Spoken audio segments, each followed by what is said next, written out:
السلام عليكم ورحمة الله وبركاته.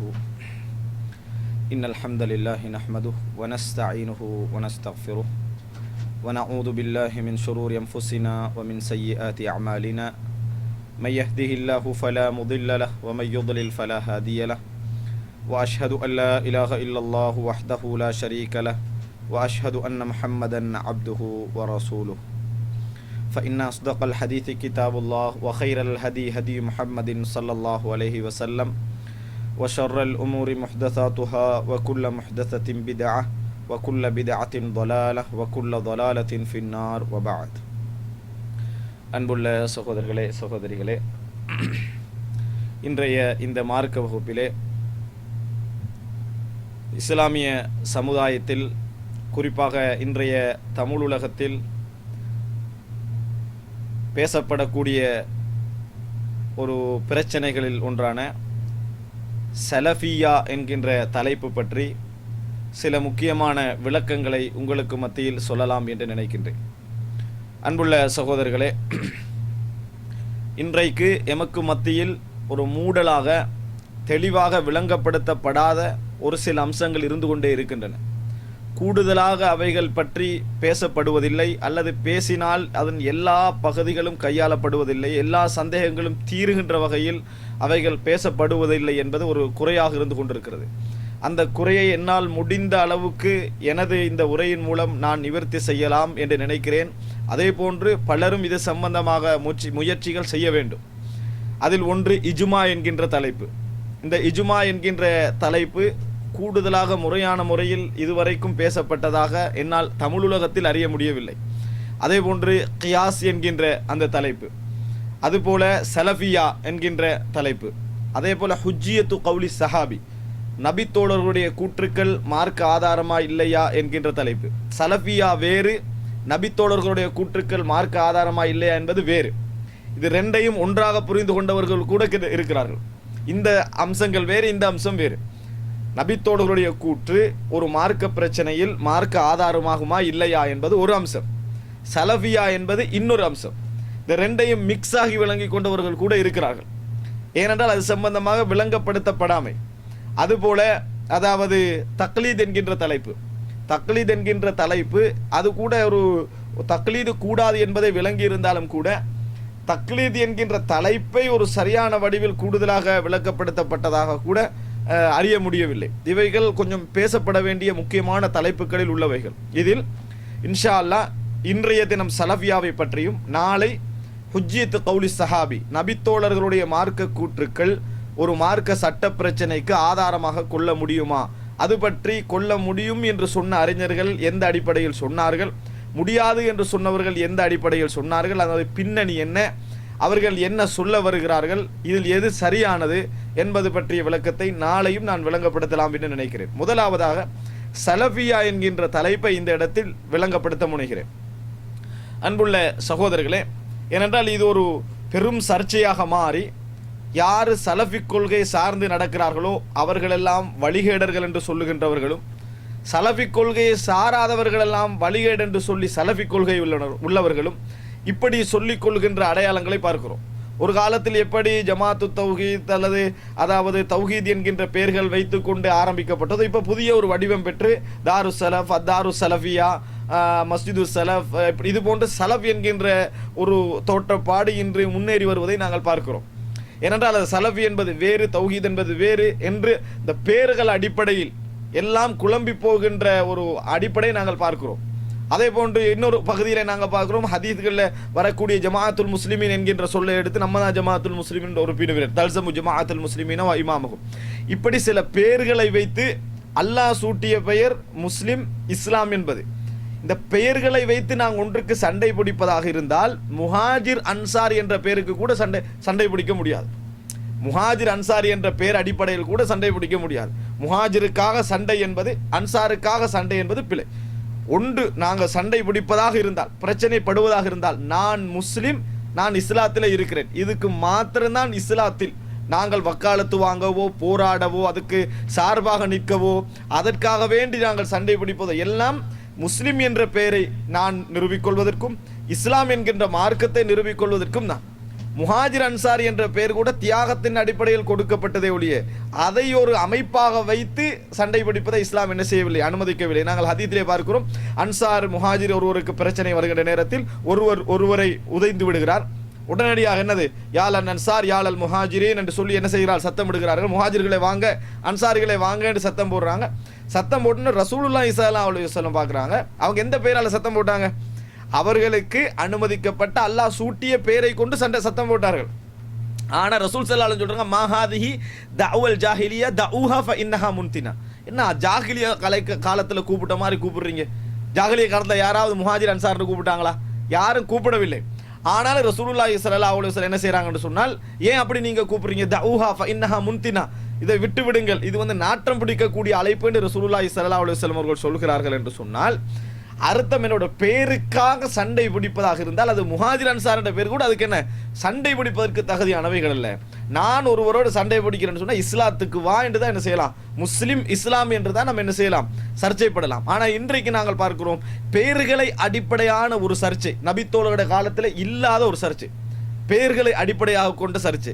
இப்படி ஒரு சர்ச்சை என்ன செய்கிறது, கொள்கை அடிப்படையை விட பெயர்களின் அடிப்படை என்கின்ற அந்த ஒரு வடிவம் கொள்கையை கவனிக்காது. தௌஹீது சலஃபியா என்று சொல்லிக் கொள்ளக்கூடியவர்களை நீங்க பார்த்தீங்கன்னு சொன்னால் பெயர்களை கவனிக்காது, அந்த கொள்கைகளை கவனிக்காது பெயர்கள் அடிப்படையில் சர்ச்சையாக மாறி வருவதை நாங்கள் பார்க்கிறோம். இது ஒரு தெளிவுபடுத்தப்பட வேண்டிய ஒரு முக்கியமான ஒரு அம்சம். சலஃபியா என்பதை நாங்கள் முழுமையாக இன்ஷா அல்லாஹ் இந்த உரையின் மூலம் தெரிந்து கொள்வோம். முதல் அம்சம், இதில் நான் எனது கற்பனைகளையோ எப்படியாவது சலஃபியா என்பதை நான் விளங்கிய கோணத்தில் நிறுவ வேண்டும் என்பதற்காகவோ பேசுகின்ற ஒரு தலைப்பு இல்லை. நான் பேசுவதற்கு ஒவ்வொன்றாக என்ன செய்வேன், உங்களுக்கு ஆதாரங்களையும் வரலாற்று சுருக்கங்களையும் சேர்த்து தான் என்ன செய்வேன், சொல்லிக் கொண்டு வருவேன், நிறுவிக்கொண்டு வருவேன். இது ஒரு முதல் முன்னுரையாக விளங்கிக் கொள்ள வேண்டும்.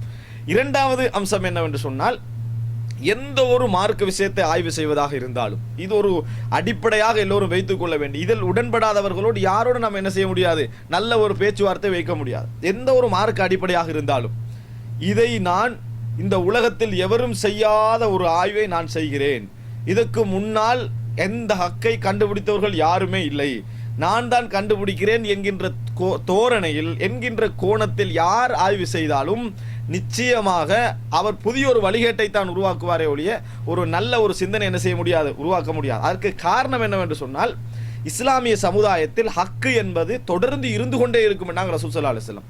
லா தஸாலு தாயிஃபத்தும் மின் உம்மத்தி லாஹிரீன அலல் ஹக்கி இலா யௌமில் கியாம லா யதுர்ருஹும் மன் ஹதலஹும் வலா மன் ஹாலஃபஹும். ரசூலுல்லாஹி ஸல்லல்லாஹு அலைஹி வஸல்லம் சொல்கின்ற ஆதாரபூர்வமான செய்தி. எனது உம்மத்தில் ஒரு கூட்டத்தினர் ஹக்கிலே இருந்து கொண்டே இருப்பார்கள், வெளிப்படையாக, லாஹிரீன மறைச்சல்ல, இருந்தாங்களா இல்லையான்னு தெரியாம இல்ல, ஒவ்வொரு காலகட்டத்திலும் ஒரு கூட்டத்தினர் ஹக்கில இருந்து கொண்டே இருப்பார்கள். ஒரு இயக்கத்தினர் இல்ல, ஒரு கூட்டத்தினர். ஒரு கூட்டத்தினர் என்ன, ஒரு ஊர்ல 5 பேர் இருக்கலாம், 10 பேரும் இருக்கலாம், பரந்திருப்பார்கள், ஒன்று கூடி இயக்கமா வச்சு தலைவரா வச்சுன்னு அர்த்தம் அல்ல. ஹக்கு என்பது எனது உம்மத்தில் ஒரு 100 கோடி பேர் இருக்கிறேன்னு சொன்னா அட்லீஸ்ட் ஒரு கோடியிலே அல்லது 5 பேர்லயோ 10 பேர்லயோ ஹக்கு என்ன செய்யும், இருந்து கொண்டே இருக்கும். இந்த ஹக்கு இல்லாத ஒரு காலப்பகுதி என்று ஒரு காலம் வராது. இந்த நூற்றாண்டில் யாரிடத்திலும் ஹக்கு இல்லை.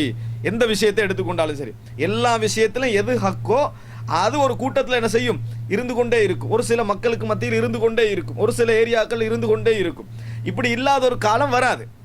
அப்படி இல்லாத ஒரு காலம் வருகிறதுன்னு யாரை சொன்னால் அவர் என்னது தவறான ஒரு கொள்கை சொல்றாரு. அப்ப ஹக்கு என்பது என்ன செய்யும், காலாகாலத்துக்கு எப்படியோ கடத்தப்பட்டு கொண்டே இருக்கும்.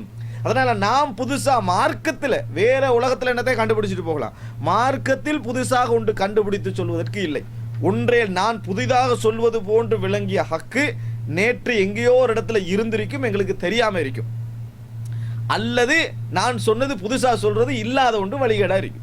ரெண்டு ஒன்றா தான் இருக்கணும். நான் சொல்வது மக்களுக்கு புதுசா படுதுன்னு ஒரு மனிதர் ஒரு ஆய்வு செஞ்சு ஒரு விஷயம் புதுசா படுது, புதுசாக பட்டதற்காக வேண்டி அது புதுசுன்னு அர்த்தம் அல்ல. எங்கேயோ ஒரு இடத்துல வரலாற்றில் என்ன செய்யும், அந்த ஹக்கு சொல்லப்பட்டிருக்கும், எனக்கு தெரியாமல் இருக்கலாம், எனக்கு அறியாமல் இருக்கலாம், சொன்னவரை தெரியணும் என்பது இல்லை. நம்ம அதுக்கு ஒரு ஆதாரத்தை சமர்ப்பிச்சுட்டா சரி. ஆனால் இஸ்லாமிய சமுதாயத்தில் ஹக்கு என்பது தொடர்ந்து நிலை பெற்று கொண்டே இருக்கும் என்பதை நாங்கள் என்ன செய்ய வேண்டும், புரிந்து கொள்ள வேண்டும். இப்போ உதாரணமாக நான் ஒரு விஷயத்தை ஆய்வு செய்து நான் முடிவெடுக்கிறேன், முடிவெடுத்து இது சரி இது பிழை என்கிறேன். அப்போ ஒரு சகோதரர் கேட்கிறார், இஸ்லாமிய சமுதாயத்தில் போன நூற்றாண்டு குர்ஆன் சுன்னாவை பிரச்சாரம் செய்தவர்கள் என்று சொல்லப்படுகின்றவர்கள் இந்த அறிஞர்கள், அதுக்கு முந்தின நூற்றாண்டில் குர்ஆன் சுன்னாவோட வாழ்ந்தவங்க என்று சொல்லப்படுகின்றவர்கள் இந்த அறிஞர்கள், அதுக்கு முந்தின நூற்றாண்டு ஒரு 1400 வருஷத்தை நான் சொல்றேன். இந்த ஒவ்வொரு நூற்றாண்டிலும் உள்ள இஸ்லாத்தை தூய்மையாக செய்த குர்ஆன் சுன்னாவை பிரச்சாரம் செய்த ஒரு சில அறிஞர்கள் அடையாளப்படுத்தப்பட்டிருப்பாங்க. மனிதன் அடிப்படையில் அவர்களுக்கு தவறு இருந்தாலும் அவர்கிட்ட ஒரு பொது போக்கு ஒன்று என்ன செய்யும், பொதுவான ஒரு போக்குன்னு 1400 வருஷமா இருந்திருக்கும். இந்த பொதுவான போக்குல யாருமே இப்படி இருக்கவில்லையே, நீங்க மட்டும்தானே இப்படி சொல்கிறீர்கள் அல்லது இந்த குழு மட்டும்தானே இப்படி சொல்கிறது என்று கேட்ட உடனே அதெல்லாம் நம்மளுக்கு பிரச்சனையே இல்லை அப்படின்னு சொல்றாராக இருந்தால் அவர் இந்த ஹதீஸை மறுக்கிறார். அதெல்லாம் எங்களுக்கு பிரச்சனை, இந்த இதுக்கு பதில் சொல்ற கடமையும் அவருக்கு இருக்குது. ஒரு விஷயத்தை முன்வைத்து விட்டு 1400 வருஷமாக இஸ்லாமிய அறிஞர் சமூகம், பிதத்வாதிகள், குர்ஆன் சுன்னாவுக்கு முரணானவர்கள், அவர்களை சொல்லவில்லை, குர்ஆனையும் சுன்னாவை மாத்திரம் பின்பற்றியவர்கள் என்று சொல்லப்படக்கூடியவர்கள் அவங்களோட தனிப்பட்ட கருத்துக்களையும் சொல்லலை. அவங்கள 1400 வருஷமாக அப்படி காலங்காலமாக வரக்கூடிய ஒவ்வொரு அறிஞர்கள் இருக்கிறாங்களே, இவங்களை எல்லாம் கலெக்ட் பண்ணி பார்த்தீங்கன்னா ஒரு கருத்தில் நிலையே இருந்திக்கிறான். இந்த கருத்தை நம்ம பிழை என்று சொல்கிறோம் என்றால் இதுக்கு என்ன பதில் என்று தெளிவாக என்ன செய்யணும், சொல்ல வேண்டும். இல்லை அவர்களெல்லாம் வழிகேடர்கள் என்று சொல்ல போகிறோம் என்று சொன்னால் நம்ம வழிகேடுன்னு அர்த்தம், நம்ம புதிய ஒரு கொள்கையை உருவாக்குகிறோம், நம்ம வழிகேடுன்னு அர்த்தம், அது சந்தேகமே இல்லை. எனவே அன்புள்ள சகோதரர்கள், எந்த ஒரு விஷயமாக இருந்தாலும் சரி இதற்கு பதில் சொல்லுகின்ற உணர்வோடு தான் நம்ம என்ன செய்யணும், ரிசர்ச் பண்ணணும். குர்ஆன் ஹதீஸ் தான் ரிசர்ச் பண்ணணும். இவர்கள் சொன்னார்களா அவர்கள் சொன்னார்களா பார்த்து ரிசர்ச் பண்றதில்லை. ஆனால் அந்த எடுக்கிற முடிவு ஹக்காக இருந்தால் நிச்சயமாக இதுல இந்த வழியில என்ன செய்யும், இந்த ஹக்கில் எந்த இடத்துலையும் முரண்படாது. எந்த அறிஞர்களுக்கும் அது என்ன செய்யாது, குர்ஆன் சுன்னா அடிப்படையில் வாழ்ந்த எந்த அறிஞர்களுக்கும் அது முரண்படாது. நான் மசாயில்களையோ ஃபிக்ஹ் ரீதியான சட்ட பிரச்சனைகளையோ நான் சொல்லவில்லை, பொதுப்போக்கை, இஸ்லாமிய கொள்கையுடைய பொதுப்போக்கை சொல்கிறேன். இஸ்லாமிய கொள்கை என்று அப்படித்தான் இருந்துட்டு 1400 வருஷமாகவோ அல்லது இஸ்லாமிய ஒரு பெரிய இஸ்லாமிய சமூகம் முழுமையான சமூகத்திலே இல்லாத ஒரு அம்சம் என்ன செய்யலாது, ஹக்காக மாற முடியாது. அப்படி ஒரு ஹக்கு உலகத்தில் இல்லை. குர்ஆன் சுன்னாவை ரிசர்ச் பண்ணி ஒரு முடிவு எடுத்தால் அந்த முடிவு நிச்சயமாக எந்த சமுதாயத்தில் காலாகாலமாக கடத்தப்பட்டு வந்திருக்கும். 4 பேர்கிட்டையும் அந்த ஹக்கு என்ன செஞ்சிருக்கும், வந்திருக்கும். எனக்கு அது தெரியாமல் இருக்கலாம், சொன்னவர் தெரியாமல் இருக்கலாம். ஆனால் கன்ஃபார்மா அதுக்கு மாத்தமான கருத்து தான் 1400 வருஷமா இஸ்லாமிய சமுதாயத்தில் இருக்குது என்று சொன்னா இது பாத்தில் என்று அர்த்தம், இது பாத்தில் என்று அர்த்தம். இதை வைத்து நம்ம தவறாக விளங்கி விடவும் கூடாது. உதாரணமாக சொல்றான்னு வைங்களேன், காலாகாலமா மக்கா மதீனால 1400 வருஷமாக வந்து என்னது 23 தான் தொலை விட்டு வராங்க. அப்ப நீங்க குர்ஆன் ஹதீஸ்ல 11க்கு மேல ரசூலுல்லாஹி ஸல்லல்லாஹு அலைஹி வஸல்லம் தொலைவில்லை என்று வந்து அப்ப காலாகாலத்தை எடுத்துக்கொள்வீங்களான்னு திசை திருப்ப கூட அதெல்லாம் விஷயம். நாங்கள் பார்க்கிறோம் 1400 வருடங்களாக மக்கா மதீனாவில் 23 ரக்காத் தொழுகிறன்னு சொல்றது வாய் வார்த்தை, அதுக்கெல்லாம் எந்த ஆதாரமும் இல்லை. எங்களுக்கு தெளிவாக தெரியும் ரசூலுல்லாஹ் தொழுது மதீனா பள்ளியில தான், ரசூல் ஸல்லல்லாஹு தொழுது மதீனா பள்ளியிலன்னு தெரியும். 11க்கு மேல தொழலைன்னு வருது. அப்ப ரசூலுல்லாஹ் மதீனா பள்ளியில தான் 11க்கு மேல தொழலை. அதுக்கு பின்னால உமர் ரலியல்லாஹு அன்ஹு தொழுது மதீனா பள்ளியிலன்னு தெரியும். அவரும் 11 ரக்காத் தொழுவிச்சாருன்னு முவத்தா மாலிக்ல வருது. அப்ப உமர் ரலியல்லாஹு காலத்துல இல்ல, கிட்டத்தட்ட ஒரு 20 வருஷமா அது இல்ல. மக்கால ரசூலுல்லாஹி ஸல்லல்லாஹு அலைஹி வஸல்லம் என்ன செஞ்சாங்க, 11 ரக்காத் தொழுதார்கள் ஆயிஷா ரலியல்லாஹு சொல்றாங்க. ஆரம்பத்திலேயே சூரா முஸம்மில் இறங்கப்பட்ட ஆரம்பத்தில் ரசூல் ஸல்லல்லாஹு அலைஹி வஸல்லம் 11 ரக்காத்துகள் தான் தொழுதார்கள் என்று நாங்கள் சஹீஹ் முஸ்லிம்ல பார்க்கிறோம். அப்ப மக்கா பள்ளியில என்னது ஆரம்பத்தில் அதான் இருந்திருக்குன்னு விளங்குது. அப்ப இது இடையில ஏற்படுத்தப்பட்டது என்று தெளிவா விளங்குது. இன்னொரு விஷயம் அது மட்டுமல்ல, அறிஞர்களுக்கு மத்தியிலே அன்று தொடக்கம் இன்று வரைக்கும் கருத்து முரண்பாடு அதுல இருந்துட்டே இருக்குது. இப்போ வழிகேட்டுக்கு இது துணை போகாது, ஒரு காலமும் இது வழிகேட்டுக்கு துணை போகாது. இது இரண்டாவது பாயிண்ட், எப்பொழுதும் புரிந்து கொள்ள வேண்டிய முக்கியமான விஷயம். நாம ஒரு ரிசர்ச் பண்ணி குர்ஆன் சுன்னா அடிப்படையில் முடிவெடுக்கிறோம் என்றால் அந்த ஹக்கான ஒரு விஷயமாக இருந்தால் அது காலாகாலமாக என்ன செய்யப்பட்டிருக்கும், இந்த சமுதாயத்தில் கடத்தப்பட்டு கொண்டே வந்திருக்கும். அல்லது நீங்க எடுக்கிற முடிவு இந்த சமுதாயத்தை வழிகேடு என்று சொல்லக்கூடிய லெவலில் அந்த முடிவு இருக்காது. நம்ம ஒரு முடிவுக்கு வாரோம், இந்த முடிவை நம்ம ஏற்றுக்கொண்டால் முன் சென்ற 1400 வருஷத்துலையும் குர்ஆன் சுன்னா அடிப்படையில் வாழ்ந்த எல்லாருமே வழிகேடு என்று சொல்ல வேண்டிய ஒரு முடிவு வருதுன்னா நம்மட முடிவு தான் வழிகேடு. நாம் எடுக்கிற முடிவு சரி பிழை என்பதோடு ஒரு ஹராமா அதலாலா ஒரு சின்ன ஒரு மசாலா மார்க்க பிரச்சனை போன்று இருக்காது. நம்ம எடுக்கிற முடிவு இதுக்கு முன்னால் உள்ள அத்தனை பேரையும் வழிகேடு என்று சொல்ற மாதிரி இருக்குதுன்னு சொன்னா 1400 வருஷத்தையும் வழிகேடு என்று சொல்ற மாதிரி இருக்குது அப்படின்னு சொன்னா அதுல 4 சஹாபாக்களும் வராங்க, 8 தாபியன்கள் வராங்க, சிறந்த தாபியன்கள், ஒரு 9 இஸ்லாமிய அறிஞர்கள் வராங்க, ஒரு 10 நல்ல மார்க் ஆய்வாளர்கள் வராங்க, ஒரு 11 குர்ஆன் சுன்னாவை பின்பற்றிய அறிஞர்கள்லாம் வராங்க. அத்தனை பேரும் சேர்ந்து வழிகேடு, ஏன்டா என்ற முடிவு வந்து அவங்கள வழிகேடு என்று சொல்லுது என்ற மாதிரி வந்திருந்தால் நிச்சயமாக நம்ம தான் என்ன செய்யறோம், வழிகேட்டில் இருக்கிறோம். இதுல எங்கேயோ ஒரு சிக்கல் நடந்து நம்ம ஆய்வுல நமது அடிப்படையில் என்பதை நாங்கள் புரிந்து கொள்ள வேண்டும். இது ஒரு அடிப்படையான விஷயம். இதனாலதான் நீங்க பார்க்கலாம் குர்ஆன் சுன்னாவை பேசக்கூடிய இஸ்லாமிய அறிஞர்கள் அவங்க 1ஆம் நூற்றாண்டுல இருந்தாலும் 1400 நூற்றாண்டுல இருந்தாலும் 2 பேருக்கு இடையில ஒரு ஒத்துமை இருக்கும். அதான் தாயிஃபா ஒரு கூட்டம், அது விளங்கிட்டா.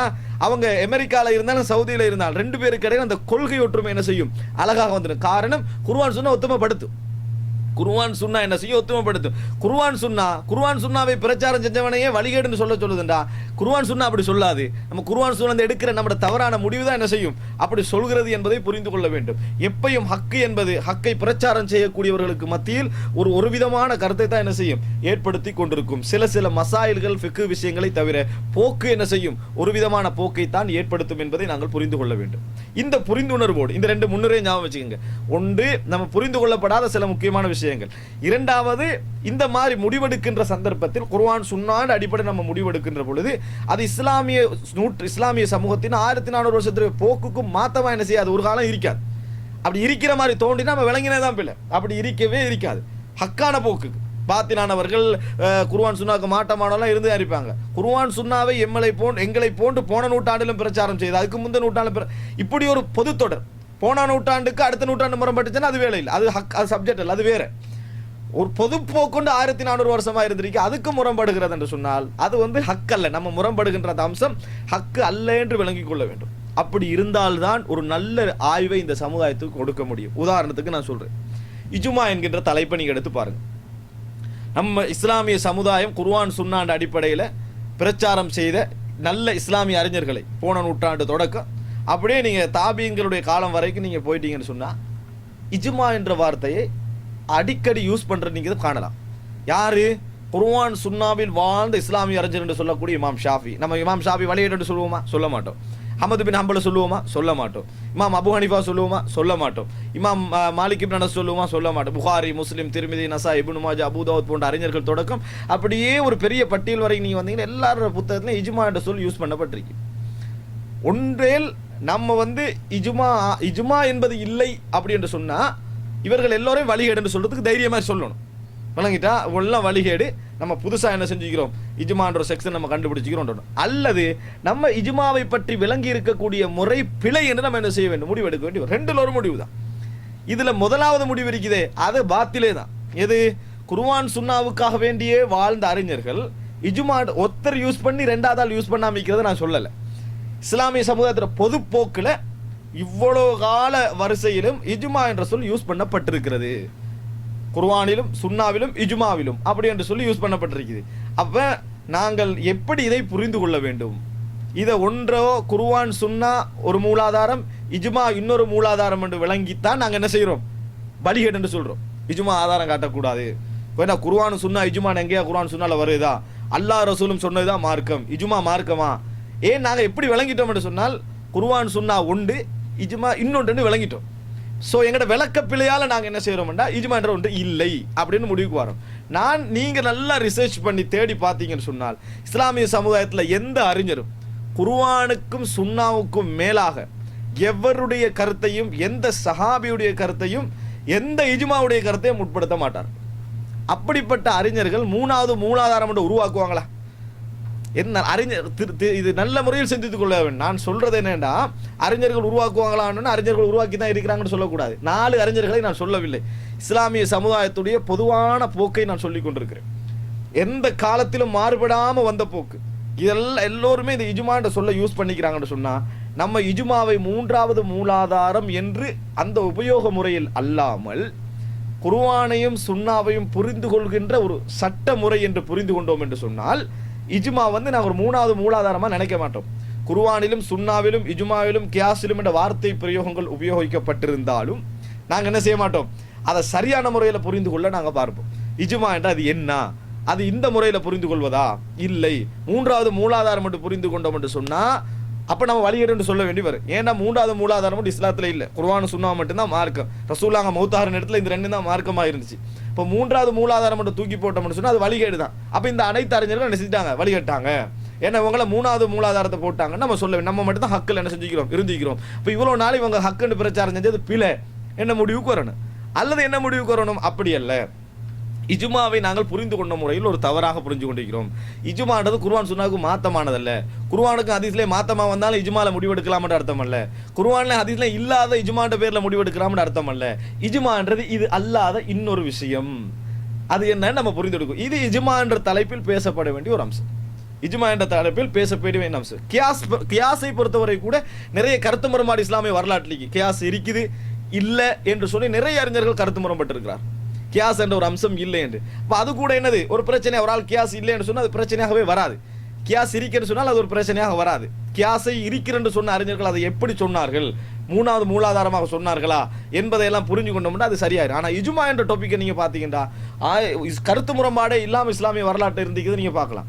அப்போ அது என்ன, இஜ்மாவை நாங்கள் வந்து மூலாதாரம் என்று அவங்க மூலாதாரம் என்று சொன்னாங்களா, நாங்கள் சொல்லலையா, இப்படி புரிந்து கொள்வது இல்லை. அதெல்லாம் நம்மளுக்கு பிரச்சனை இல்லைன்னு நம்ம ரிசர்ச் பண்ணுறது தவறான ஒரு அம்சம். ஏண்டா இஸ்லாம் என்பது எனக்கு நேரடியாக அருளப்பட்ட ஒரு வகை அல்ல, ஒரு முஸ்லீம் ஒரு சமூகத்துக்கு அருளப்பட்ட ஒரு வகை. ஹக்கு எண்ணில் மட்டும் சுருங்கிறாது.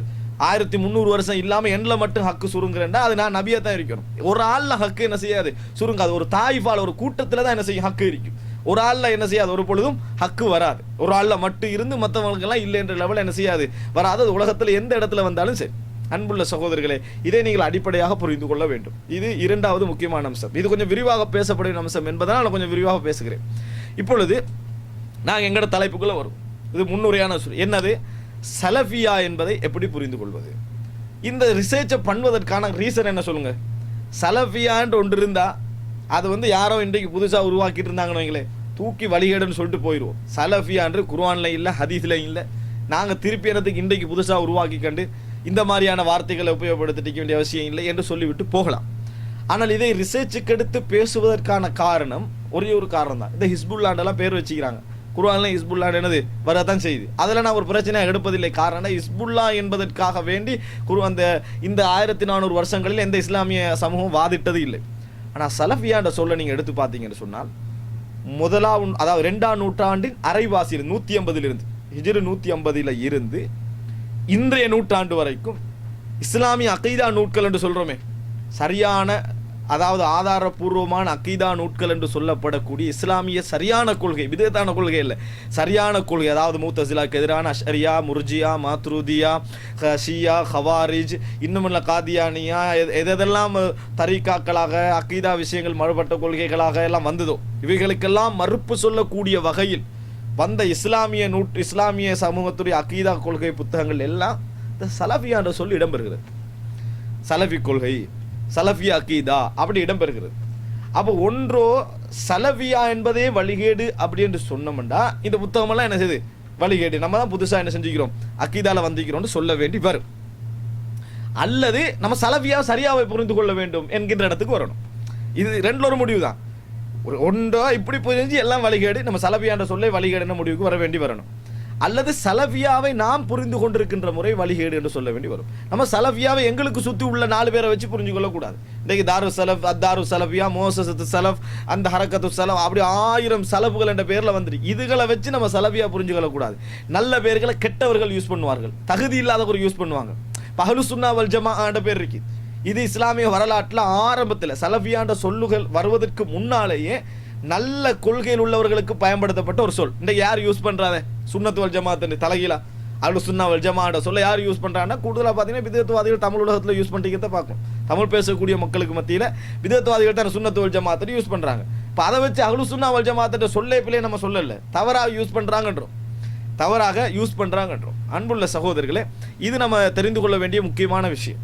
அப்போ சலஃபியா என்ற சொல் அப்படி பார்த்தோம்னா இஸ்லாமிய வரலாற்றின் போக்கிட எல்லா இடங்களிலும் அதிகமாக இந்த சலஃபியா என்ற சொல் யூஸ் பண்ணப்படுகிறது. அகீதத்து சலஃபியா, சலஃபியா அகீதா, அகீதத்து சலஃப், இஸ்லாமிய சமூகத்தின் முன் சென்ற சமூகத்தின் அகீதா கொள்கை சலஃபி. அதே போன்ற இஸ்லாமிய வரலாறு நூல்களை பார்க்குற இமாம் தஹபி போன்ற அறிஞர்கள் கான சலஃபி அல் அகீதா, இவர் அகீதாவில் சலஃபி கொள்கை உள்ளவராக இருந்தார். கான சலஃபியல் மன்ஹஜிலே சலஃபி கொள்கை உள்ளவராக இருந்தார்.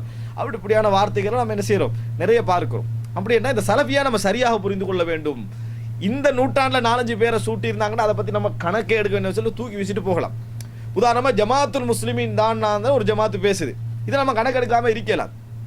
ஏன் இருக்கலாம்டா, ஜமாத் முஸ்லிம்களுடைய ஜமாத் அப்படி என்பது இஸ்லாமிய வரலாற்றில் உண்மையான ஒரு விஷயம்.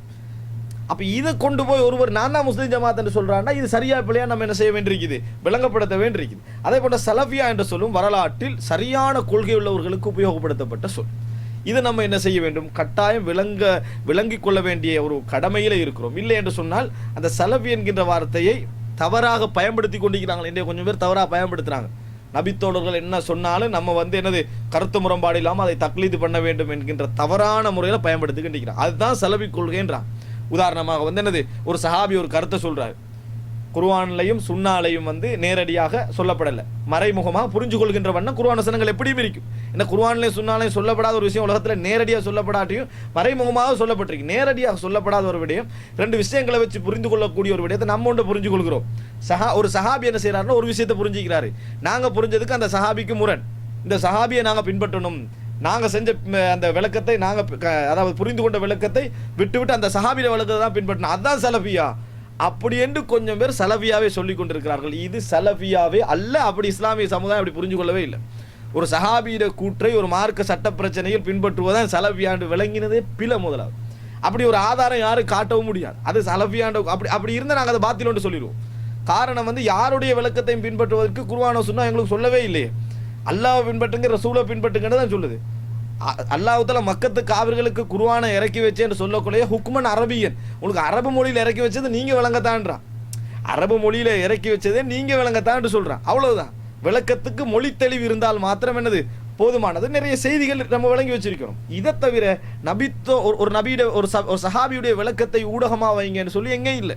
இப்போ ஒரு உதாரணம், ஒரு சட்ட பிரச்சனையை ஆய்வு செய்கிறோம். ஒரு அதாவது என்னது, பெண்களை தொட்டால் உதவ முடியுமா இல்லையா, ரைட். இப்போ இந்த சட்ட பிரச்சனை ஆய்வு செய்யக்குள்ள நான் வந்து குர்ஆன்ல சுன்னால பார்க்குறேன், நேரடியாக இந்த செய்தி சொல்லப்படலைன்னு வைங்க, எக்ஸாம்பிளுக்கு சொல்லப்படலைன்னு வைங்க. அப்படி சொல்லப்படாத நேரத்தில் இது சரியா அது சரியா நான் முடிவெடுக்கல பார்க்குற ஒரு சஹாபி என்ன செஞ்சுக்கிறாரு, முறியும் அப்படின்னு சொல்லிக்கிறாரு. முறியும் என்று சொன்ன உடனேயே நான் முடியாதுன்னு முடிவெடுத்தாலும் அந்த சஹாபி முறியுமென்று முடிவெடுத்துக்கிறாரு. நேரடியாக விளங்க முடியாத விஷயத்தை மறைமுகமாக தான் 2-3 ஆதாரங்களை வச்சு விளங்க வேண்டிய விஷயத்தில் எனக்கு ஒரு மாற்று கருத்து வருது, சஹாபிக்கு ஒரு மாற்று கருத்து வருது, அதை ஃபாலோ பண்ணால் தான் சலஃபியான்னு சொன்னால் அது பிழையே பிழை. அது வந்து என்னது, அப்படி ஒரு சலஃபியா இஸ்லாம் சொல்ல. அது வந்து ஹுஜ்ஜியத்து கௌலி சஹாபி, நபித்தோழருடைய மார்க்க கூற்று ஒன்று, ஒரு ஆய்வு கூற்று ஒன்று எமது கூற்றுக்கு எதிராக இருந்தால், அதாவது நேரடியாக சொல்லப்படாத ஒரு பிரச்சனையில், மறைமுகமான ஒரு பிரச்சனையில் நான் ஒரு முடிவெடுக்கிறேன், நபித்தோழர் ஒரு முடிவெடுத்திருக்கிறாரு, ஒரு நபித்தோழர் ஒரு முடிவெடுத்துக்கிறார், 4 நபித்தோழர் முடிவெடுத்துக்கிறாரு, அந்த முடிவை பின்பற்றித்தான் ஆக வேண்டுமா இல்லையா என்பது இன்ஷா அல்லாஹ் நான் நாளைக்கு 2வது பகுதியாக விளங்கப்படுத்துகிறேன்.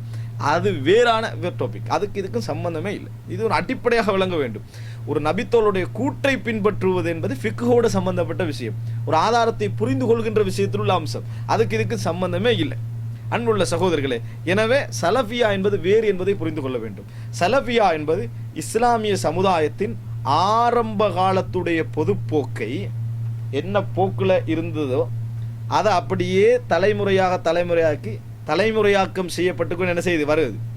இந்த தலைமுறையாக்கம் செய்யப்பட்டு கொண்டு வருகின்ற இந்த பொதுவான போக்கிற்கு தானே இதுக்கு முரண்படாமல் இருத்தல். இதை நான் இன்ஷா அல்லாஹ் உங்களுக்கு விரிவாக இதை நான் விளங்கப்படுத்துகிறேன். முதலாவது அன்புள்ள சகோதரர்களே, நபித்தோழர்களுடைய சிறப்பு பற்றி நாங்கள் கொஞ்சம் தெரிந்து கொள்ள வேண்டும். நிறையவே நாங்கள் தெரிந்து வைத்திருக்கிறோம். குர்ஆனில் நபித்தோழர்களை பற்றி அல்லாஹு தஆலா நிறைய பாராட்டியிருக்கிறான்.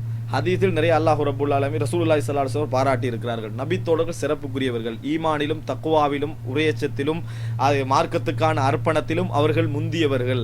இது வந்து யாருமே ஷியாக்களை தவிர வேறு யாரும் இஸ்லாமிய சமுதாயத்தில் முரண்படுவது கிடையாது, பொதுவாக முரண்படுவது கிடையாது. எல்லாருமே என்ன செய்கிறோம், அதை ஏற்றுக்கொண்டிருக்கிறோம். ஆனால் இந்த இடத்தில் நான் விளங்கப்படுத்த போவது என்னென்று சொன்னால், நபித்தோழர்களை அல்லாஹ்வும் அவருடைய தூதரும் சிறப்புக்குரியவர்கள் என்று சொல்லிக்கிறாங்க. சிறப்புக்குரியவர் என்று சொல்ற அந்த விதம் இங்கு தானே, அது எதுல விஷயம், தக்குவாலையும் இறையச்சத்திலையும் தியாகத்திலையும் மட்டும். அறிவிலெல்லாம் அவங்க வந்து சிறப்புக்குரியவர்கள் அல்ல என்ற அர்த்தமா என்று கேட்டால் இல்லை. எல்லா வகையிலும் இந்த சமுதாயத்தில் சிறப்பு என்று ஒன்று இருந்தால், ஆன்மீக ரீதியாக சிறப்பு என்று ஒன்று இருந்தால், அதில் எல்லா வகையிலும் நபி தோழர்கள் முந்தியவர்கள். இது நல்லா புரிஞ்சு கொள்ள வேண்டிய விஷயம். அறிவு, இறையச்சம், மார்க்க ரீதியாக சொல்கின்ற அம்சங்கள், மார்க்க அறிவு, இறையச்சம், அது போன்று அர்ப்பணம், தியாகம், தர்மம், வணக்கம் என்று எதெல்லாம் மார்க்க ரீதியாக இறைவன் பாராட்டக்கூடிய செயல்களாக இருக்கின்றனவோ அறிவும் சேர்ந்து எல்லா விஷயத்திலும் நபித்தோழர்கள் முதன்மையானவர்கள். அப்போ ஒரு கேள்வி வரும், அப்ப இந்த நபித்தோழர் இப்படி விளங்கினாரே, இந்த நபித்தோழர் இப்படி விளங்கினாரே என்று கேட்டால் இதை எப்படி விளங்கணும் தெரியுமா? ஒரு முஸ்லிம் கொலை செஞ்சா இந்துக்கள் சிறந்தவர்கள் ஏன்னா பாத்தீங்களா, ஒரு முஸ்லீம் கொலை செஞ்சிட்டான்னு சொல்லக்கூடாது, விளங்கிட்டா? இந்து ஒரு நன்மை செஞ்சா இந்து தான் சிறந்த சமூகம், முஸ்லீம் நன்மை செய்யலைன்னு சொல்லக்கூடாது. ஒரு விஷயத்துல கூட நடந்துட்டா, ஒரு சமுதாயத்தில் சிறப்பு என்பது 2 பேரை வச்சு முடிவெடுக்கிறது இல்லை, ஒத்தரை வச்சு முடிவெடுக்கிறது இல்லை. அந்த சமுதாயத்துடைய 80% 90% பொதுவான பண்புகளை வச்சு முடிவெடுக்கிறது. அதுல இல்லாத ஒரு பண்பு ஒரு நபருக்குரிய சிறப்பு 2வது நபர்ல வரலாம். அதுக்காண்டி அவர்கள் இவர்களை விட சிறந்தவர்கள் அர்த்தம் இல்லை.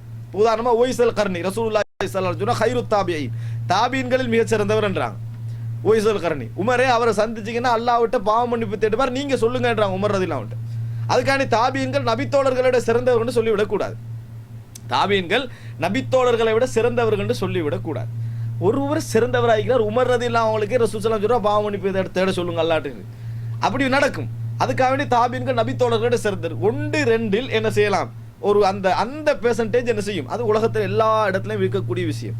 சமுதாயத்தில் பொதுவாக எடுத்தால், பொது பண்புகளை எடுத்தால் நபித்தோழர்கள் அறிவில், இறையச்சத்தில், எல்லா விஷயத்திலும் முந்தியவர்கள்.